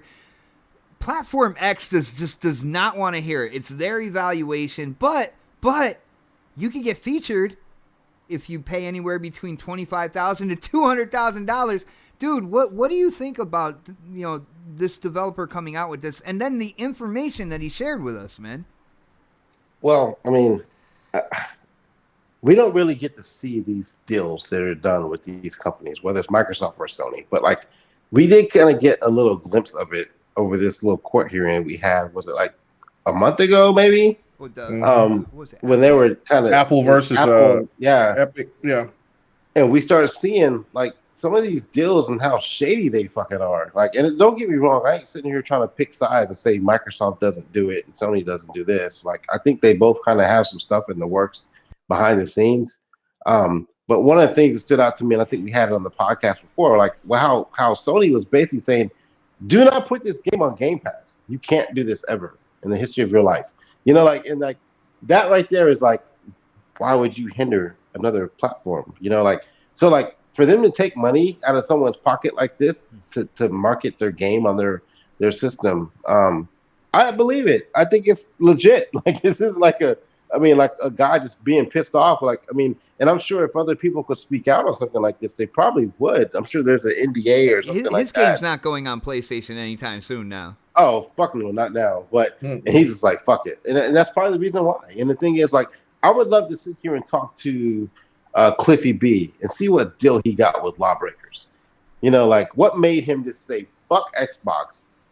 I'm going to put this game just on PlayStation, because there had to be something in the writing for him to be like, fuck it. Or like, and I know Microsoft sometimes they have like. And then it died, right? And then it died. And I know Microsoft sometimes they kind of like, in the past anyway, old Microsoft, they kind of, you know, didn't have good relationships with their second party people.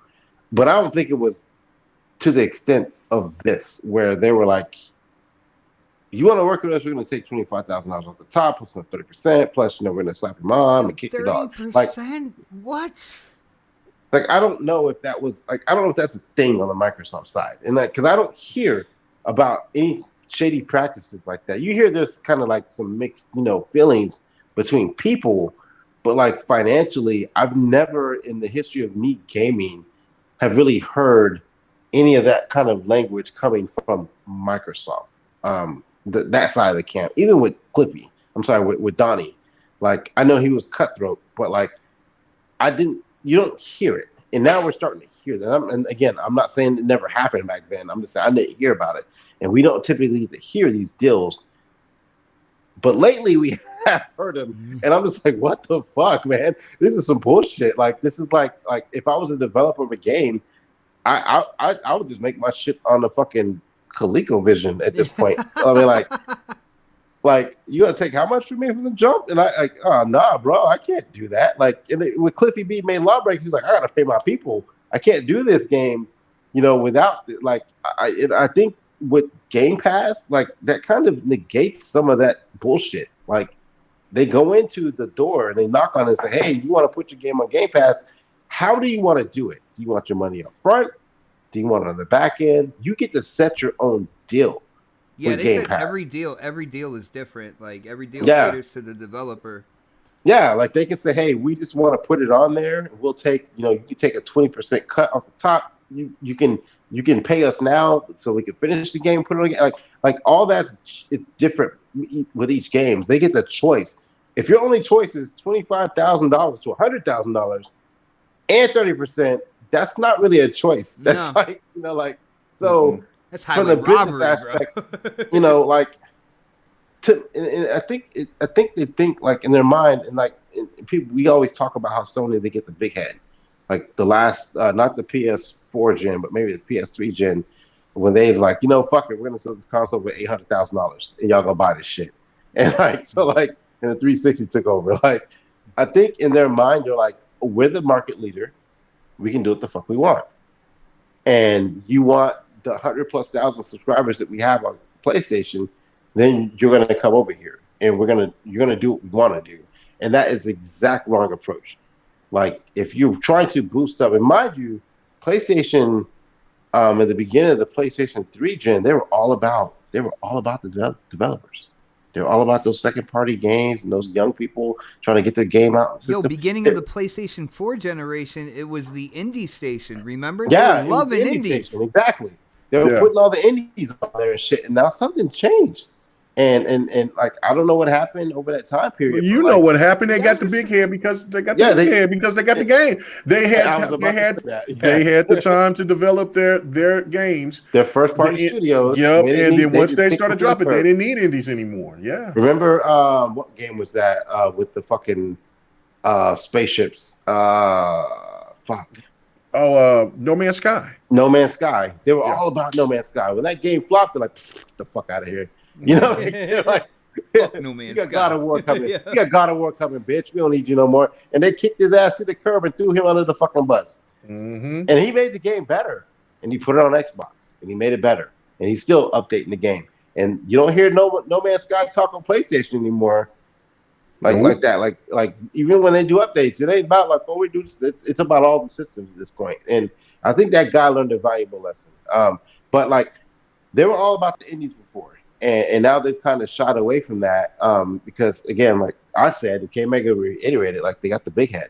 They know that they got all these people with PlayStations out there, and they think that people's loyalty to their console is going to keep them afloat. And it may for a while, but at some point they're going to call it the bullshit like we did in the last little topic when I kind of went on a rant. Like at some point, those gamers are going to call it the bullshit. And it may take a while for them to admit it, but like, you know, we got some stubborn gamers out there, but it's going to happen at some point in time. And so this is just another tactic of them to keep games on their platform because they have the market share. They're the market leaders. This is the way to keep those games there and prevent them from coming to Xbox or to kind of lock those people in. Because like if you're spending that kind of money to put that game on PlayStation, that means you ain't gonna have the money to put that game on Xbox. Yo, Pred, real quick. Yo, shout out to the friendly neighborhood Blue Shell. Yo, hitting up that super chat, brother. Thank you so much for the support, man. He says, when it came to the Kotaku article, he says, what about the one-liner from the Kotaku article that says Microsoft has similar policies without any elaboration? Like probably talking about the 30%. You know how these clickbait titles are. They kind of had to drag somebody else in there so this way it doesn't look like they're completely going at Sony. Yeah. Oh well, this is something that happens in the industry. Microsoft does similar things, and they don't. What the dude they won't elaborate about Microsoft though. If he was complaining about Microsoft, he'd have said it later because he said this one ain't got Game Pass, so it ain't about Microsoft. It's about PlayStation. Like if he was complaining about Xbox, he'd have flat said it's the one with this subscription service. Yeah, they have similar policies, but one is worse than the other one. I'm pretty sure Microsoft has something in the works too. Maybe it ain't 25. Maybe it's like just 8. You know what I'm saying? Like, or maybe it's like a 15% cut. Maybe it's a lot better deal for them to put it on Xbox, or maybe they have the option to put it on Game Pass. And and so like that's an option now. Like, and so I'm sure Microsoft has something similar too. I think that's how Microsoft comes into the negotiation. We got Game Pass, people. You can put it there. We can take 15% and you can put it on Game Pass day and date, or we can front the money up front first and you can put it on Game Pass for you. Like you have options there. Like if like I said, your only option is 25 to 100,000 and 30%.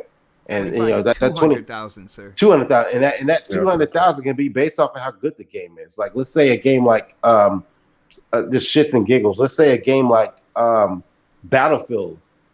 You know what I'm saying? Was that game, and like let's say it sold really well. Like it's the first time Battlefield came out. They put it on PlayStation, and initially it was 25. But like to say, if you hit certain goals, it's gonna cost you more. So like if you only sell 100,000 units, then we'll take 25. But if you sell 300,000 units, we're going to take 250,000. And if you take, like in those, that's how those deals work. It's like, depending on how good the game is, that's how much they take out. It ain't like that. 30% is automatic. But if the game is really, really good and it sells really good, like that 25,000 could be 200,000 real quick. You know what I'm saying? So, like, I mean, like it's shady, it's fucked, but I mean, it's people sign that shit though, so you can only blame those guys that do that shit, that go into it like, oh yeah. But then you see someone like Square Enix when they talk about Outriders, so they put Outriders on Xbox, so like, oh, the success of this game was due to Game Pass. And ain't nobody talking about Outriders right now, but I know the first month or so, what the fuck was everybody playing? Outriders. Everybody was playing fucking Outriders. And even if you didn't like the game, you played it because it was fucking free and it came with your subscription service and it was a brand new fucking game. And you played the fuck out of it, especially when they fixed the fucking low screen and shit. Like everybody played it until a certain point. But like it was successful for what they looked for. And Microsoft gave them the bag and they got their money up front for it. So, I mean, you got options with Xbox. You got one option with PlayStation. Done. No doubt, brother. Yo, shout out to Sir X-Man hitting that super chat again, bro. You are going crazy. He says, they fixed Game Pass on PC. It works great. Guys, I think we need to do a moment of silence because Sir X-Man, you know, he's got a gaming PC now, and I think shit! I think that's it. Yeah, he's gonna be gaming done on with y'all. PC. You know what I'm He's done with you saying? peasants. Finally, he better hurry up before that Steam sale go and buy them damn fighters so he can get to so they bring his old ass to fight night and get his head beat. But dude, there's plenty of them up how many there. people are gonna be able to join you guys? Anybody, a lot of guys can come join. in, but the regulars, man, like. I mean, we still got Xbox. I got PlayStation. I got a Switch. Yeah, but if you run a bunch of PC fighters, then we can start. We can people like me. We're gonna be like, we include everyone. We start off with whatever people want to play on. You know, if they want to start, let's say that it's like we did the other night. Like we could just play Mortal Kombat. So we played Mortal Kombat. And then if everybody can't, if they still playing on the older consoles, then we can play Dead or Alive, or we can play, something else that could cross over. But then like afterwards, later on, when we get further on to the night, when people are done playing that or don't want to play the Xbox game, then we can come over to the PC games. We can play some Guilty Gear. We can play some, we can play Street Fighter 5. We can play all different types of games over there. So it's great. It's great. Fight Night Sunday is going to evolve, baby. Let's go. All right. Well, getting back to the topic. Crispy, you heard what I said here, man. Like, yo, jumping through hoops, begging, like, Platform X's quote unquote evaluation. That's all they go by. Like the developer out there, and this is an indie developer, so they. Especially if they're brand new, they're getting their game out there, trying to get on as many platforms as possible. They're not going to have that $25,000 to $200,000 for featuring. It all hangs on that evaluation, no matter what the community is saying. These developers could be awesome at marketing out there in social media and get so much hype for the game. That's not going to matter, bro. What do you think about these policies? And do you think it's PlayStation, bro? Well, you can look at it this way, and let's eliminate one, which is Xbox, because he clearly said that. Yeah, because that's Game okay. Pass. So that's one eliminated. Number two would be Nintendo. A lot of people don't realize Nintendo's really relied on, mostly indie developers for like some of their most epic games at certain points. Well, the Switch really the Switch has a lot of indies on it, man. No, more than Xbox. A lot of people don't realize that. It's not it's not the same quality or whatever you want to call it like that, but they definitely don't trash their indie developers. I don't feel like they make them feel irrelevant. Like, I mean, after reading the whole thread, I was like, I feel bad for you. You know what I mean? Like, what else am I going to say? And, you could even look at the showcase. Showcase just happened, okay? PlayStation wasn't there for the E3. I'm just throwing it out there. But, yeah, so you look at a game like Somerville, for example. You look at a game like Replaced. I was going to say Replaced because that game looks like fire. Replaced, I believe you can like pre-install it on Steam already, and at least from what I just read. And Sad Cat Studios, that's what they're called. It's like, how much money do you think they have in the bank? You know what I'm saying? Yeah, but how much money did they pay to have Xbox put them on their showcase? I think zero. All they wanted was, if you're going to be in Game Pass, they're probably getting paid. They're probably like, Xbox is probably like, we want to port this from what you're making with PC, and we want it to be on Xbox. And you could be on Game Pass, and we'll pay you a bag.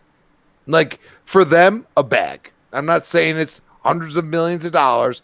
I'm saying 100 grand, 200 grand. You know what I mean? I mean, what will that do? Or even fund, the port over to the game.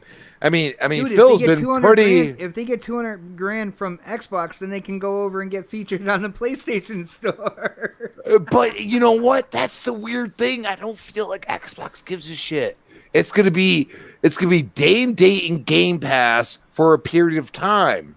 You know what I'm saying? I think Phil has finally bridged the gap, and it's called Game Pass. I mean, you look at how many times 12 minutes, even though it was a little tiny smidgen, and they said William Dafoe and everything else, but it was a little smidgen. But that's the third time they've shown this indie game. It's an indie game, and I just feel like the Ascent, like it's not looked at an indie game as of now.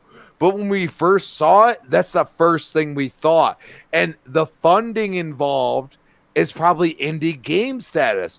But they said Iron Giant's like, ow, we're gonna go right into Game Pass. We're saying screw it. And Microsoft's probably like, yeah, we'll give you money. You don't have to pay us. Like, we're gonna advertise this. Like, we need this. You know what I mean? We don't have Halo coming out last year and everything else. Like with games like 12 Minutes, you look at the Ascent, games like that, as well as we all know about the first party. We're seeing more and more first party games, being announced and stuff. But it shows the diversity in Game Pass. You can play a game that isn't structured like your typical game when it comes to like 12 minutes. You can get into almost like that dungeon crawler, like, Ascent type thing, cyberpunk-ish and stuff. So like around the Ascent, for example, like you don't see it coming out for Nintendo Switch. But at the same time, I think if you look at that game visually, it looks pretty incredible. Even though it's a top-down, it's kind of like what I'd call like a Gauntlet or a Hunter style. Like if you ever played the Hunter games, very, very that way. And Diablo, you can go there too. Yeah. You know what I'm saying? So, it's what Nintendo has done, but the graphical fidelity that they're going for seems like, I'm sure like it's not, them being like, I'm going to pay you 25 grand to show my game. I feel like Xbox is like, let's make this look really freaking incredible for what it is. You know what I mean? And like, here's some money. You're coming into Game Pass day and date. Let's go. And I feel like a lot of people ignore this because, you can say PlayStation, now PlayStation Plus has all these games in there and everything else, but I don't feel like Sony supports the smaller developer. It's more or less, it's either the backlog. They don't advertise it, but it's more or less the backlog. It's whatever is already been there, and maybe they could try to upgrade in some way, shape, or form. Gotcha. But at the same time, they feel like we got to charge for this. And that's where you go and say, well, what's Platform X? It's PlayStation. And Kotaku, out of all people. I read that. I was like, well, you kind of put that 25,000 in my head. And I'm like, if I'm a single person that's developing a game and I don't have to pay shit to Steam, memory. And Xbox is like, I want your game to be ported to our consoles. And then one other is like, no, you got to make the game just for us, and you got to pay us to put it on our console. And I was like, totally PlayStation. PlayStation would do that right now. And the weird thing is I feel like as they go about what they're doing, because we've seen it when they rebranded to PlayStation Studios. Like you see all their games, PlayStation Studios, that they're going to PC. But it's like, what about the developers, the smaller developers that are really trying hard and they want to sell to the largest console manufacturer right now? I mean, technically, yes, they still are. People get your head out of your ass. Like, let's not act like Xbox is king shit. The thing is Xbox is going, hey, I got cloud. Hey, I'm on PC. Hey, I don't give a shit about how many consoles I sell. And you know what? We want the console to be the best place you play if you bought one. But at the end of the day, they don't care. But PlayStation's like console. And I was like, I read that whole thread and I was like, man, he's completely talking about PlayStation. Because I'll tell you right now, Nintendo don't even know what the fuck they're doing with the internet half the time. But at the same time, you can go through their library and there's a ton of indie games. Games you can never play on Xbox or PlayStation. A lot of people don't even understand that. It's like, dude, like they can contribute to these devs or at least give them a platform to be on that they can't be charging what they're charging, because if you're sitting there as a single individual making a game, you know what I mean? Even like Evermorn Saga, love that dude. Dude, he's making the game by himself.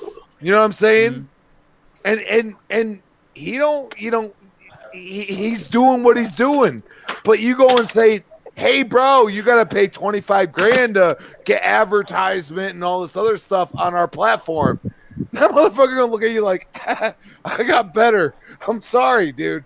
You know, but this individual is like, yo, this is the problem. This is why I'm looking at other platforms and I'm like, why am I going for this one? And he might be, you don't even know, he might be a PlayStation owner his entire life. He might love PlayStation to the depths of his heart, but it hurts him how they're treating him. And that's what I almost saw.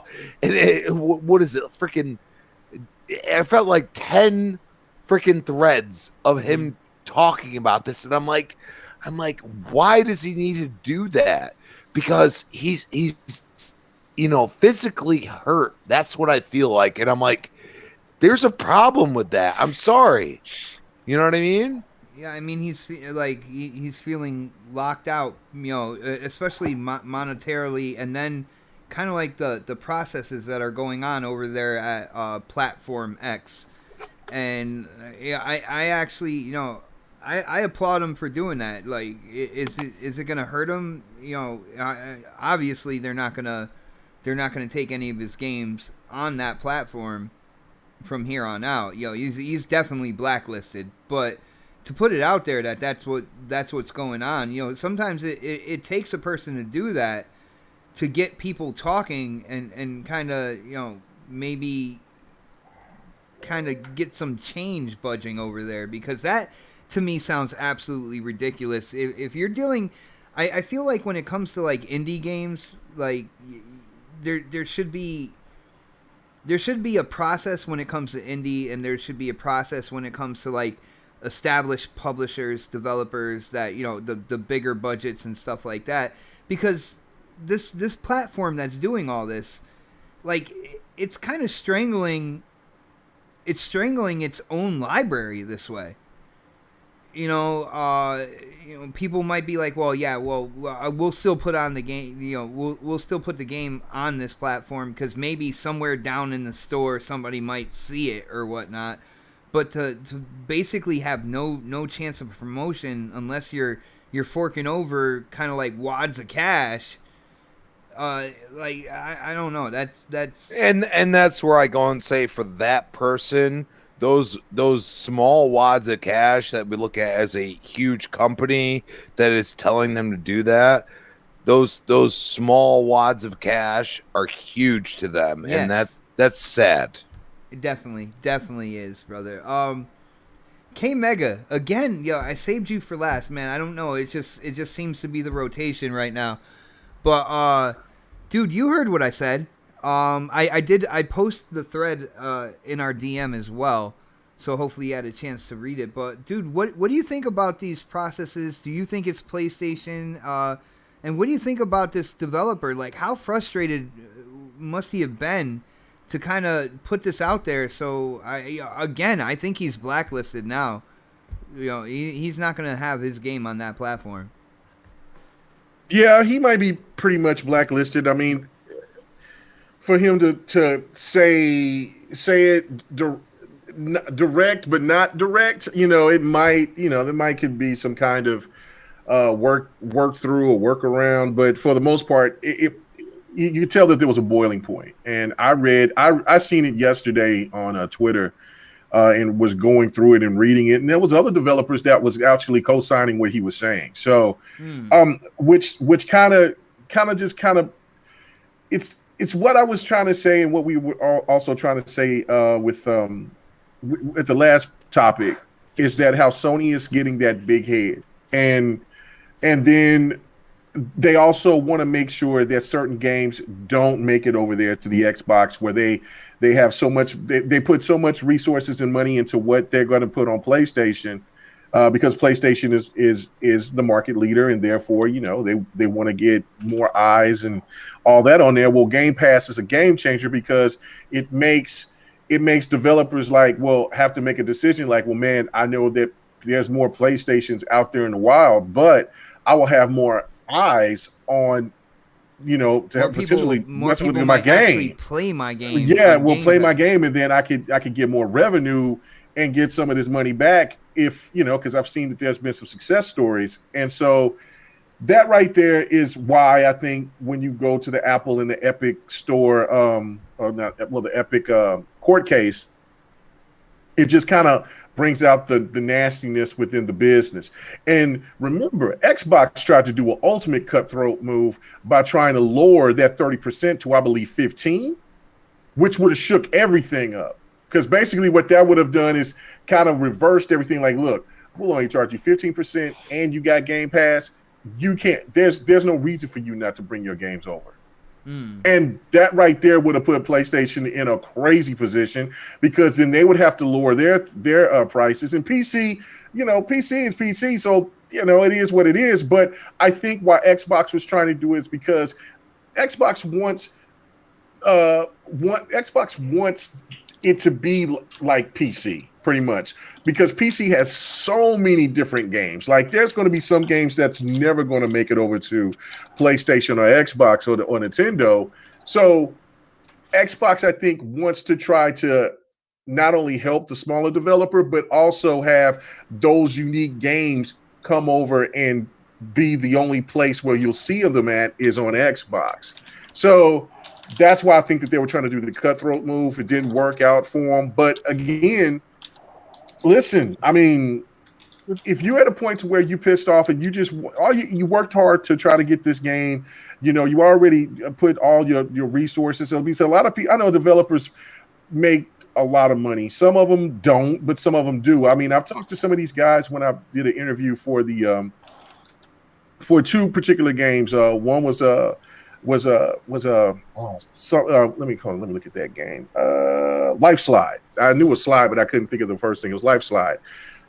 They're just a overseas developer that's making a game that they're putting it on Steam. Cool premise. It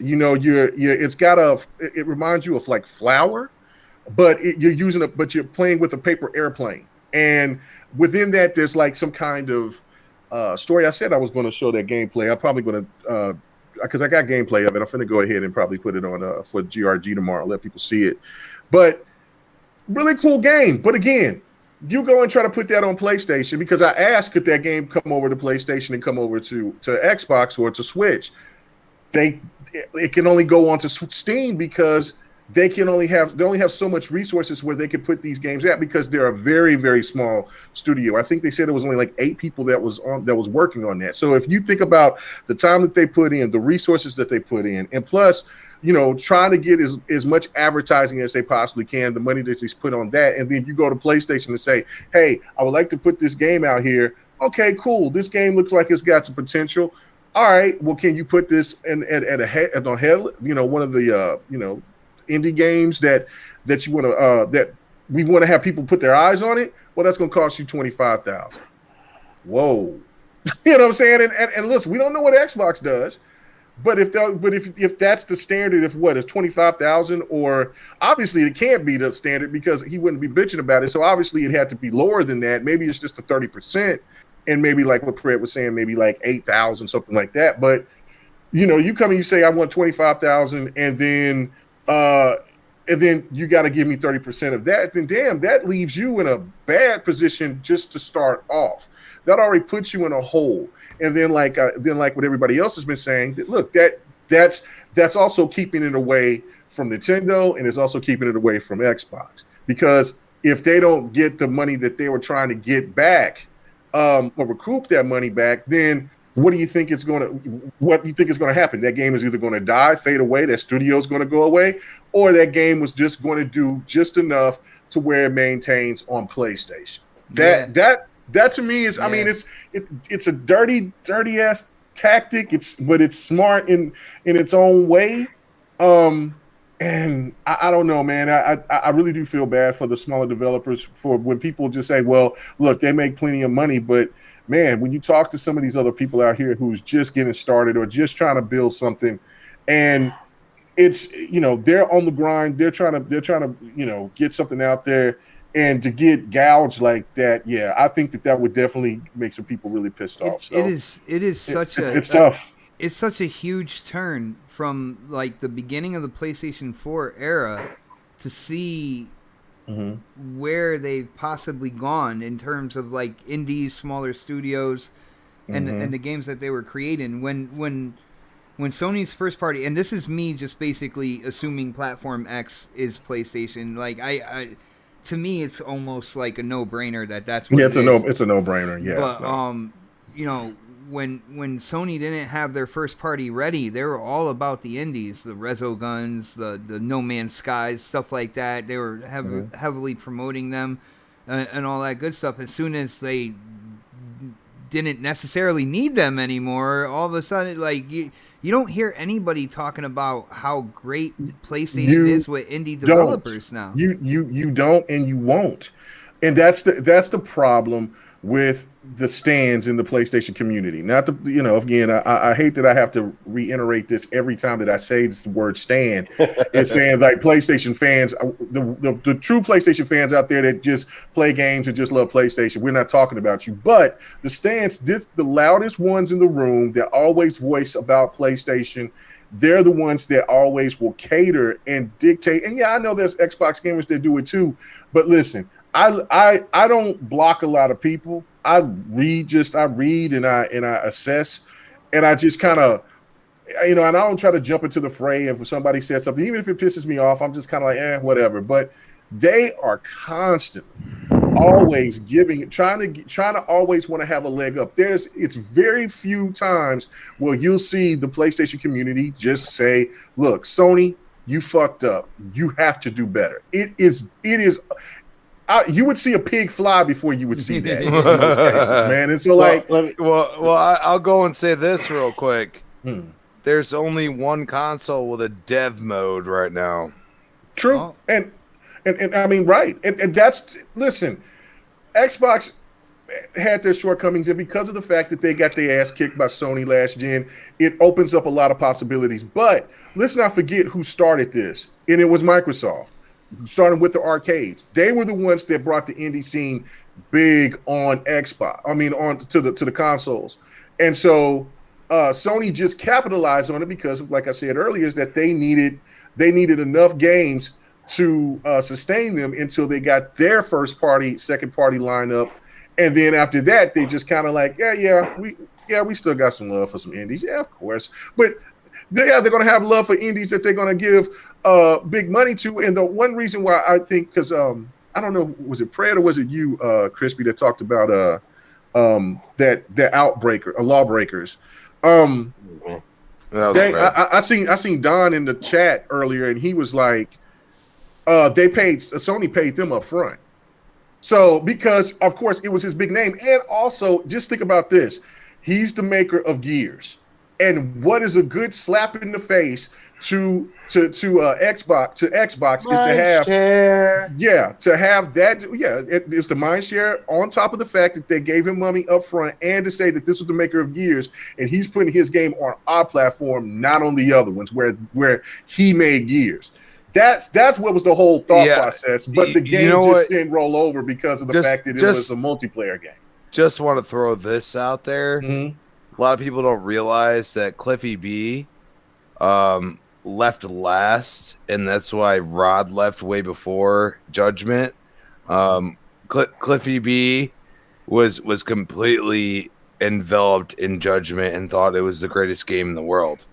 And that's where Lawbreakers lost its luster, because they're like, oh, Cliffy B, you ain't that good, bro.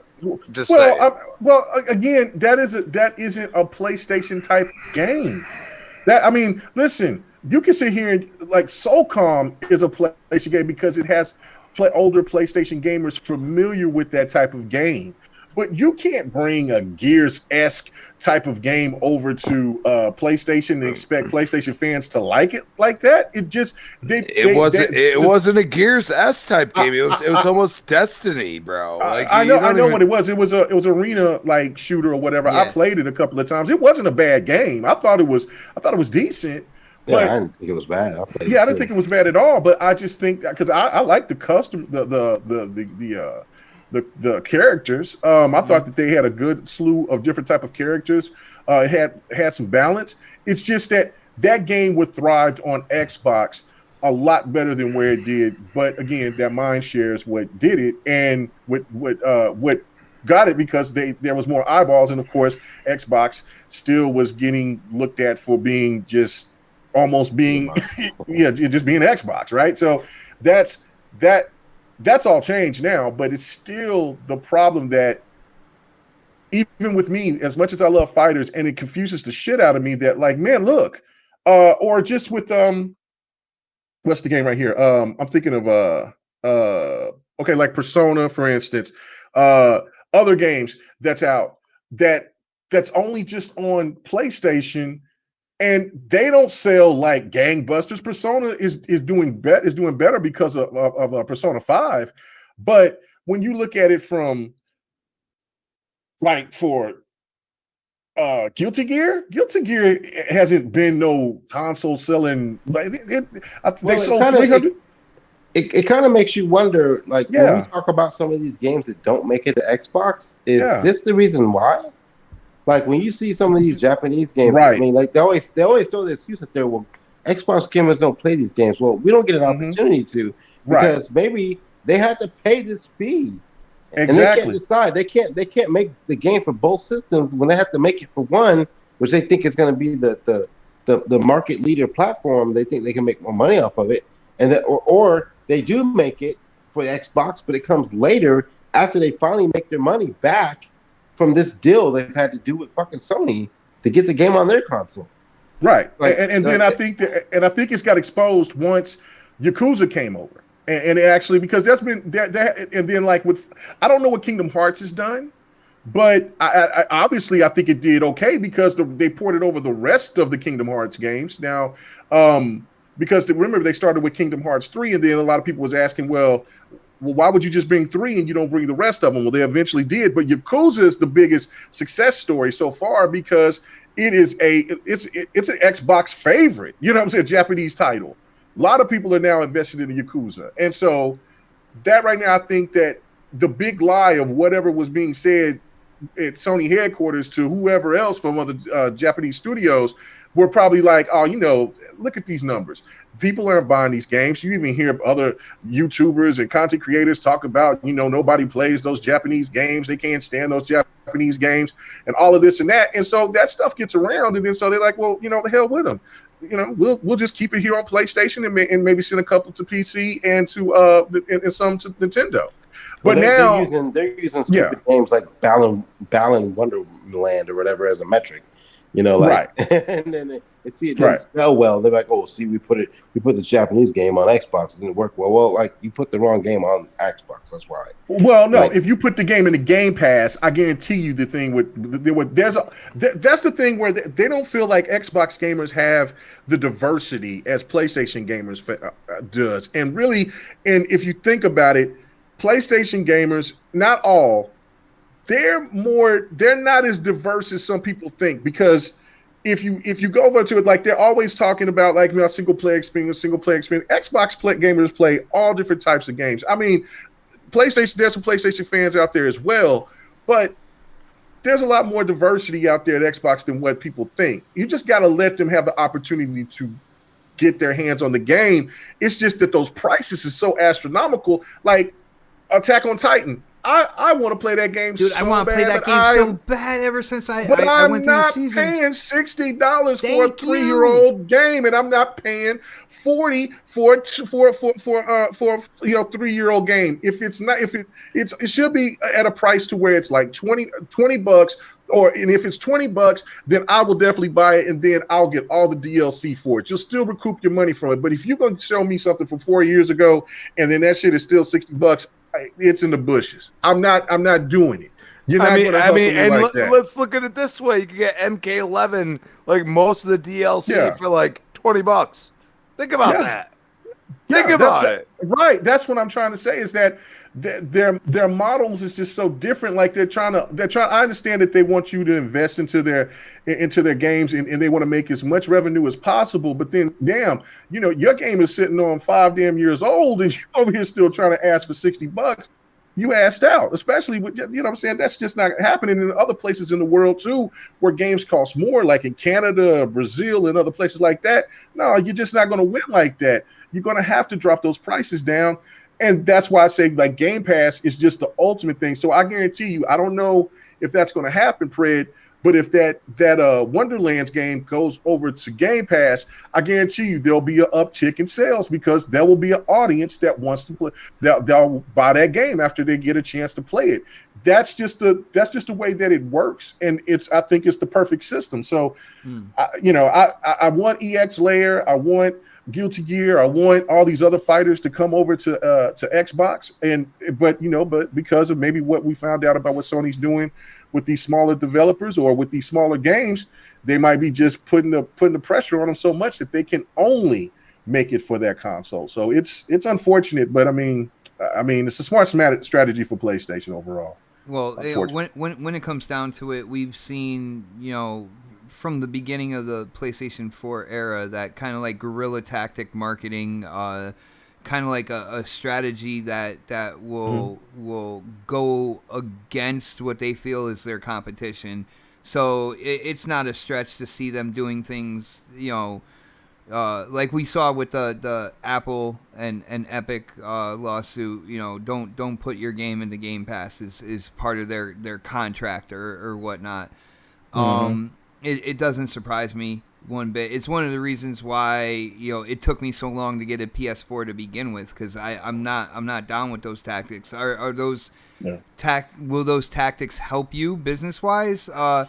Yeah. There's certain things that they were doing would definitely help you. Are they the right thing to do? That was my whole thing. Is like I didn't like the way that they were doing that stuff. But what we're seeing here, I feel like what Pred K Mega said, that big-headed Sony. We have seen so many signs that Sony is going that way. The way that they did when they were dominating the music industry and whatnot. Nobody will mess with us. We don't need a digital format. We got CDs. We are the rulers of music when it comes to CDs. And look what happened, man. They completely got passed by, basically.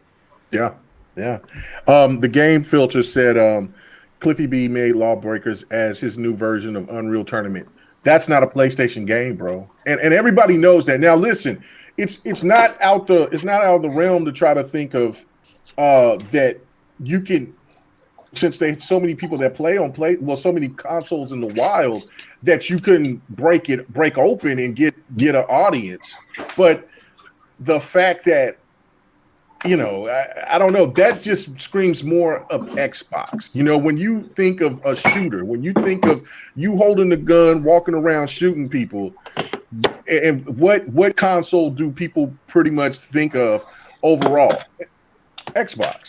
Yeah. COD, even today, PlayStation has the marketing rights to Call of Duty. But people still to this day thinks of, oh man, COD on the Xbox. That's a Who the hell that's is a pro going shooter. through their Blah blah blah. Yeah, utensil so drawer? That's Fred. Fred is doing all types of shit over there. He's walking outside. He's drinking. He's doing all types. That mic is loud as hell. He's building a desk. Like, yeah, he's over there. Yeah, I think, man, he's over there. He's whittling wood for some reason. I don't know why.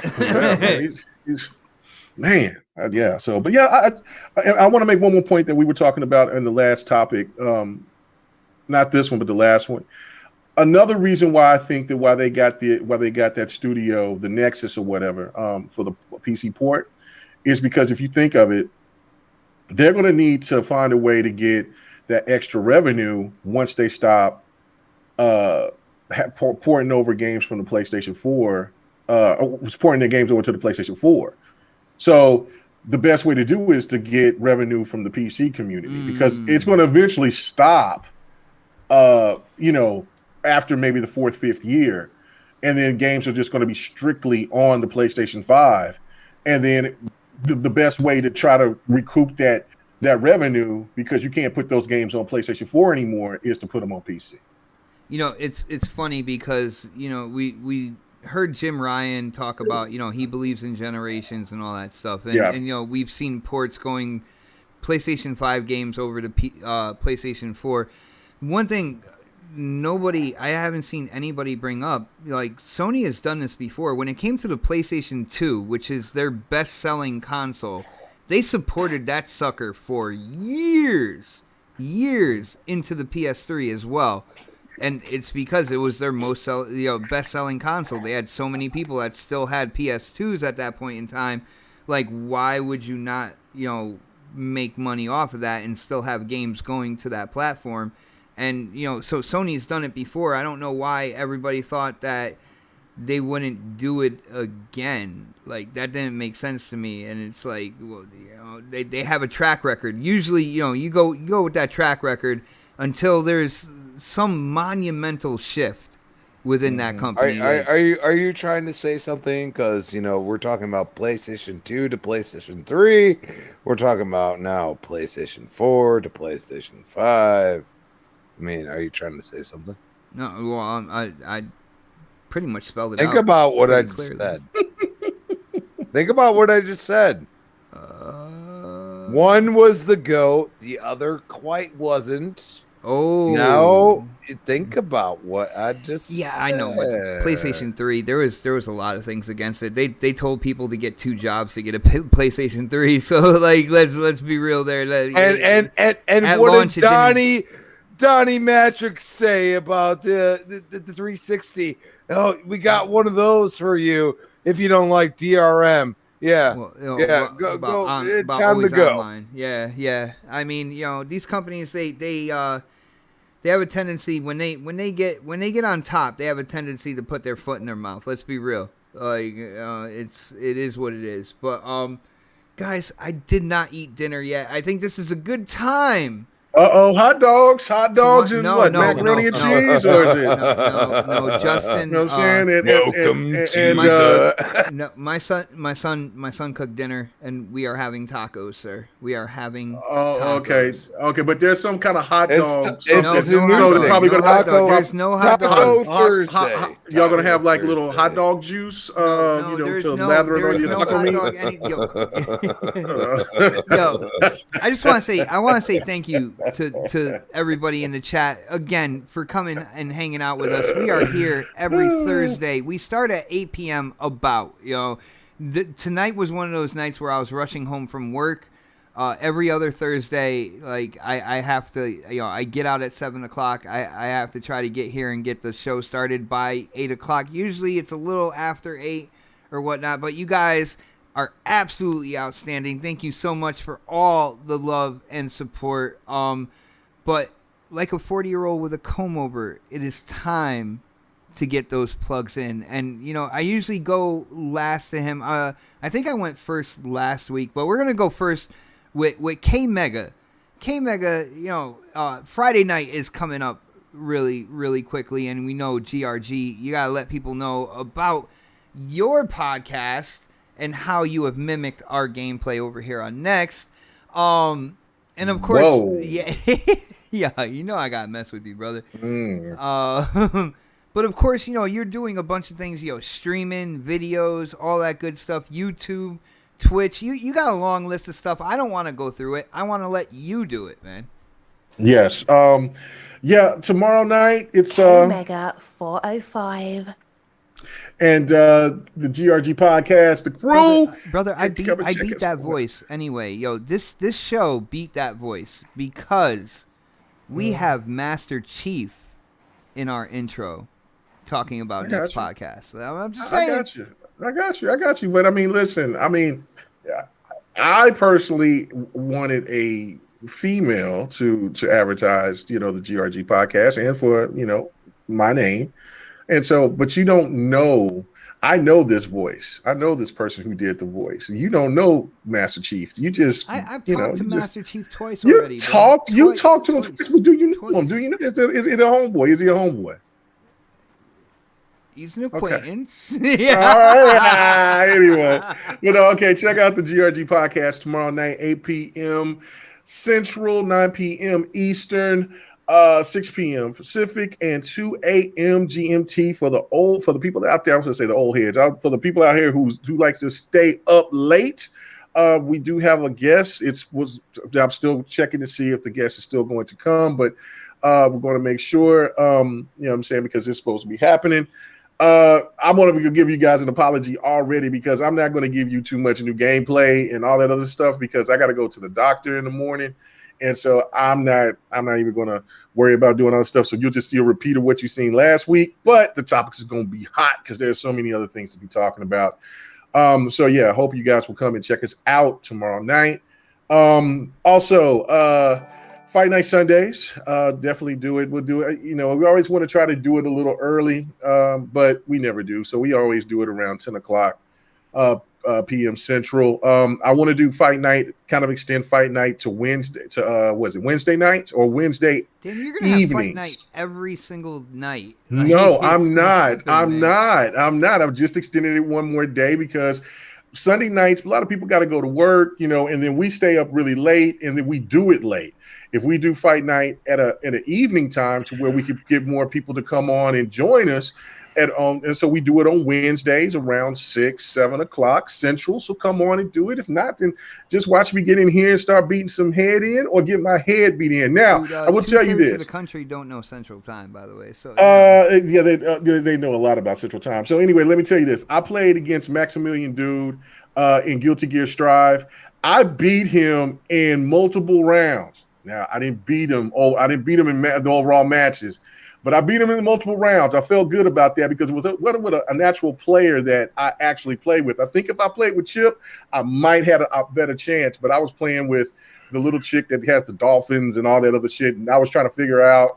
And then at first he was playing around with me because he knew that I didn't know what I was doing. And then once I started figuring it out, then we had some good matches. And then I surprised him a couple of times. But yeah, we played about like 7 matches. And if you play Guilty Gear Strive, you only play 3 matches. So that's why I know it was him because of the name. It was Dude. And then I was like, oh shit, this is the man. So anyway, shout out to Maximilian, played against him. I hope I could do that again. And if it was some Tekken or something like that, that'd be great. And then, yeah, let's see. I come here on Thursdays. Probably need to retire here sometime soon. And then other than that, yeah, man. Golly, Devin the Gamer. We did Devin the Gamer the other night. That will be up on my channel here pretty soon. Don's in the process of moving, so it might be a little bit later. And also, you could check out the GRG podcast and the Devin the Gamer on Spotify, on iHeartRadio, all of that. All you could just do is just go to my channel, KMega405, and you'll hit the link in the description, and you can listen to it. All the episodes from when I started it. So there's quite a few episodes up there. So you can go check it out, listen to us, and man, greatly appreciate it, man. I think that I appreciate the support that I've been getting here lately. I'm almost up here, 3,300. I'm coming for bot. Can we get to 4,000 before the end of the year? Let's do it. I want to get there. So all right, guys, thank you so much, man. See y'all next week. Nice, brother. Predator, what do you got for us, brother? You don't say. Dun, dun, That is dun. so much. Wow. He's busy Fred? whittling wood right now. Oh. I'm here. It keeps fucking muting me every time I fucking walk away. Lick my balls. Yeah, I say that all the time. I'll get him started. Rick and Morty. Fresh Oh dog. God, I love him. Fresh dog, bitches. Yes. Let's go. Wow. Quivering clits. Double jointed. Lick my balls. Yeah, I say that all the time. Fucking Rick and Morty, great. Oh man. I ain't got nothing going on, man. Just be here next week. Shit. Oh man. Quivering clits. Making some videos for Dark. Making some videos for Artemis so he can enjoy them while he's better. Whoa, that's what the noise was. I got it now. All right, damn. That's what you get for the premium. He has some. Well, I mean, he's your one OnlyFans subscriber. No, no, correction. You know, Christopher Hart. He's a average. Man. He's an average subscriber to the podcast. But he wants a different type of show. This is what Fred say to him. It's just me and you now, right there. Wow. So, oh my goodness. Yo, shout out to DJ Birdo in the chat, hitting up that super chat. He says, great show, fellas. GRG tomorrow. I don't always catch it live due to work, but I'll be listening. So, brother, yes, man, I thank you guys, man. Yeah, man, I really do appreciate it for the people who come and check it out live. I know it's Friday night. There's other podcasts out there and all that, but yeah, man, I do appreciate that. Yeah, there is, and you know, and I do appreciate for the people come and stop by and watch us live. But yeah, I definitely appreciate you guys to come and check us out during the week. I thought this was Fred's outro. What the fuck? He's out. He's gone. He's gone. I'm here. I guess I'm done. I mean, like, he's done. I'm setting up the cameras. He might not have known it, but he was already done. Yeah, he's done.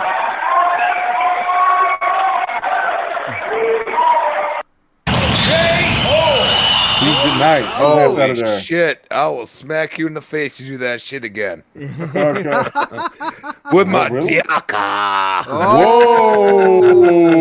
Come on, man. In bird culture, this is considered a dick move. Oh,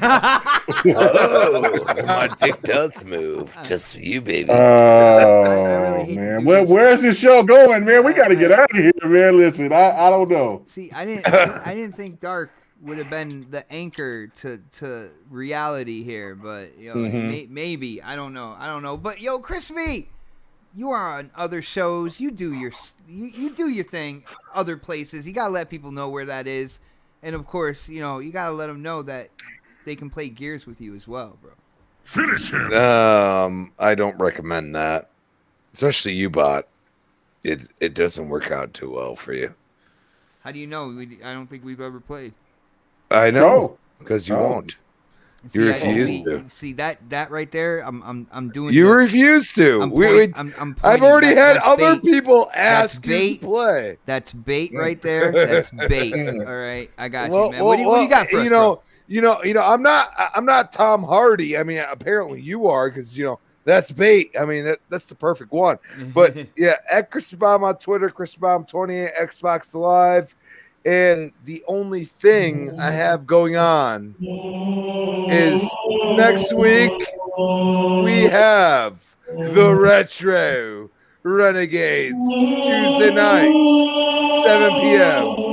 Other than that, I will see y'all in 2 weeks and enjoy your 4th of July. So he's taking a break too?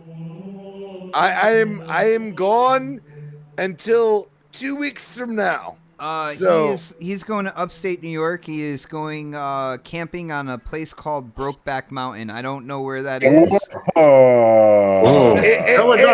where the Battle Tours originated. Oh. Is that where Dark set up camp up there for you? Well, yeah, man. Hold on. Where's my shit at? Yeah. This show has turned into anybody that celebrates the 4th of July, happy 4th, and watch the fireworks because they're fun. It's always fun to watch fireworks. Come on. So you finna go to Brokeback Mountain? Fuck this shit, I'm out. The Brokeback Mountain is only for bots mentality. It's not mine. Oh hell no! I don't know how he tried to turn that on me, man. There's no way you could spin a 180 Well, on that. you brought it up, Well, buddy. that's good for y'all. That's good. That's great. I'm you know just stating what listen. you said off air before we went live, man. That's all. Listen. I said, this what show, is this this, show is about Brokeback Mountain? acceptance, and I accept all of that. That's fine. Just let's just keep it rolling, man. Let's just. And of course, guys, again, huge shout out to the chat. Thank you guys so much for hanging out. We will see you next week for the next podcast. Have a great night, everybody. Welcome to the Cum Zone. Welcome. The voice of Master Chief, Spartan 117. And you're tuned in to next podcast. Now, wake me when you need me.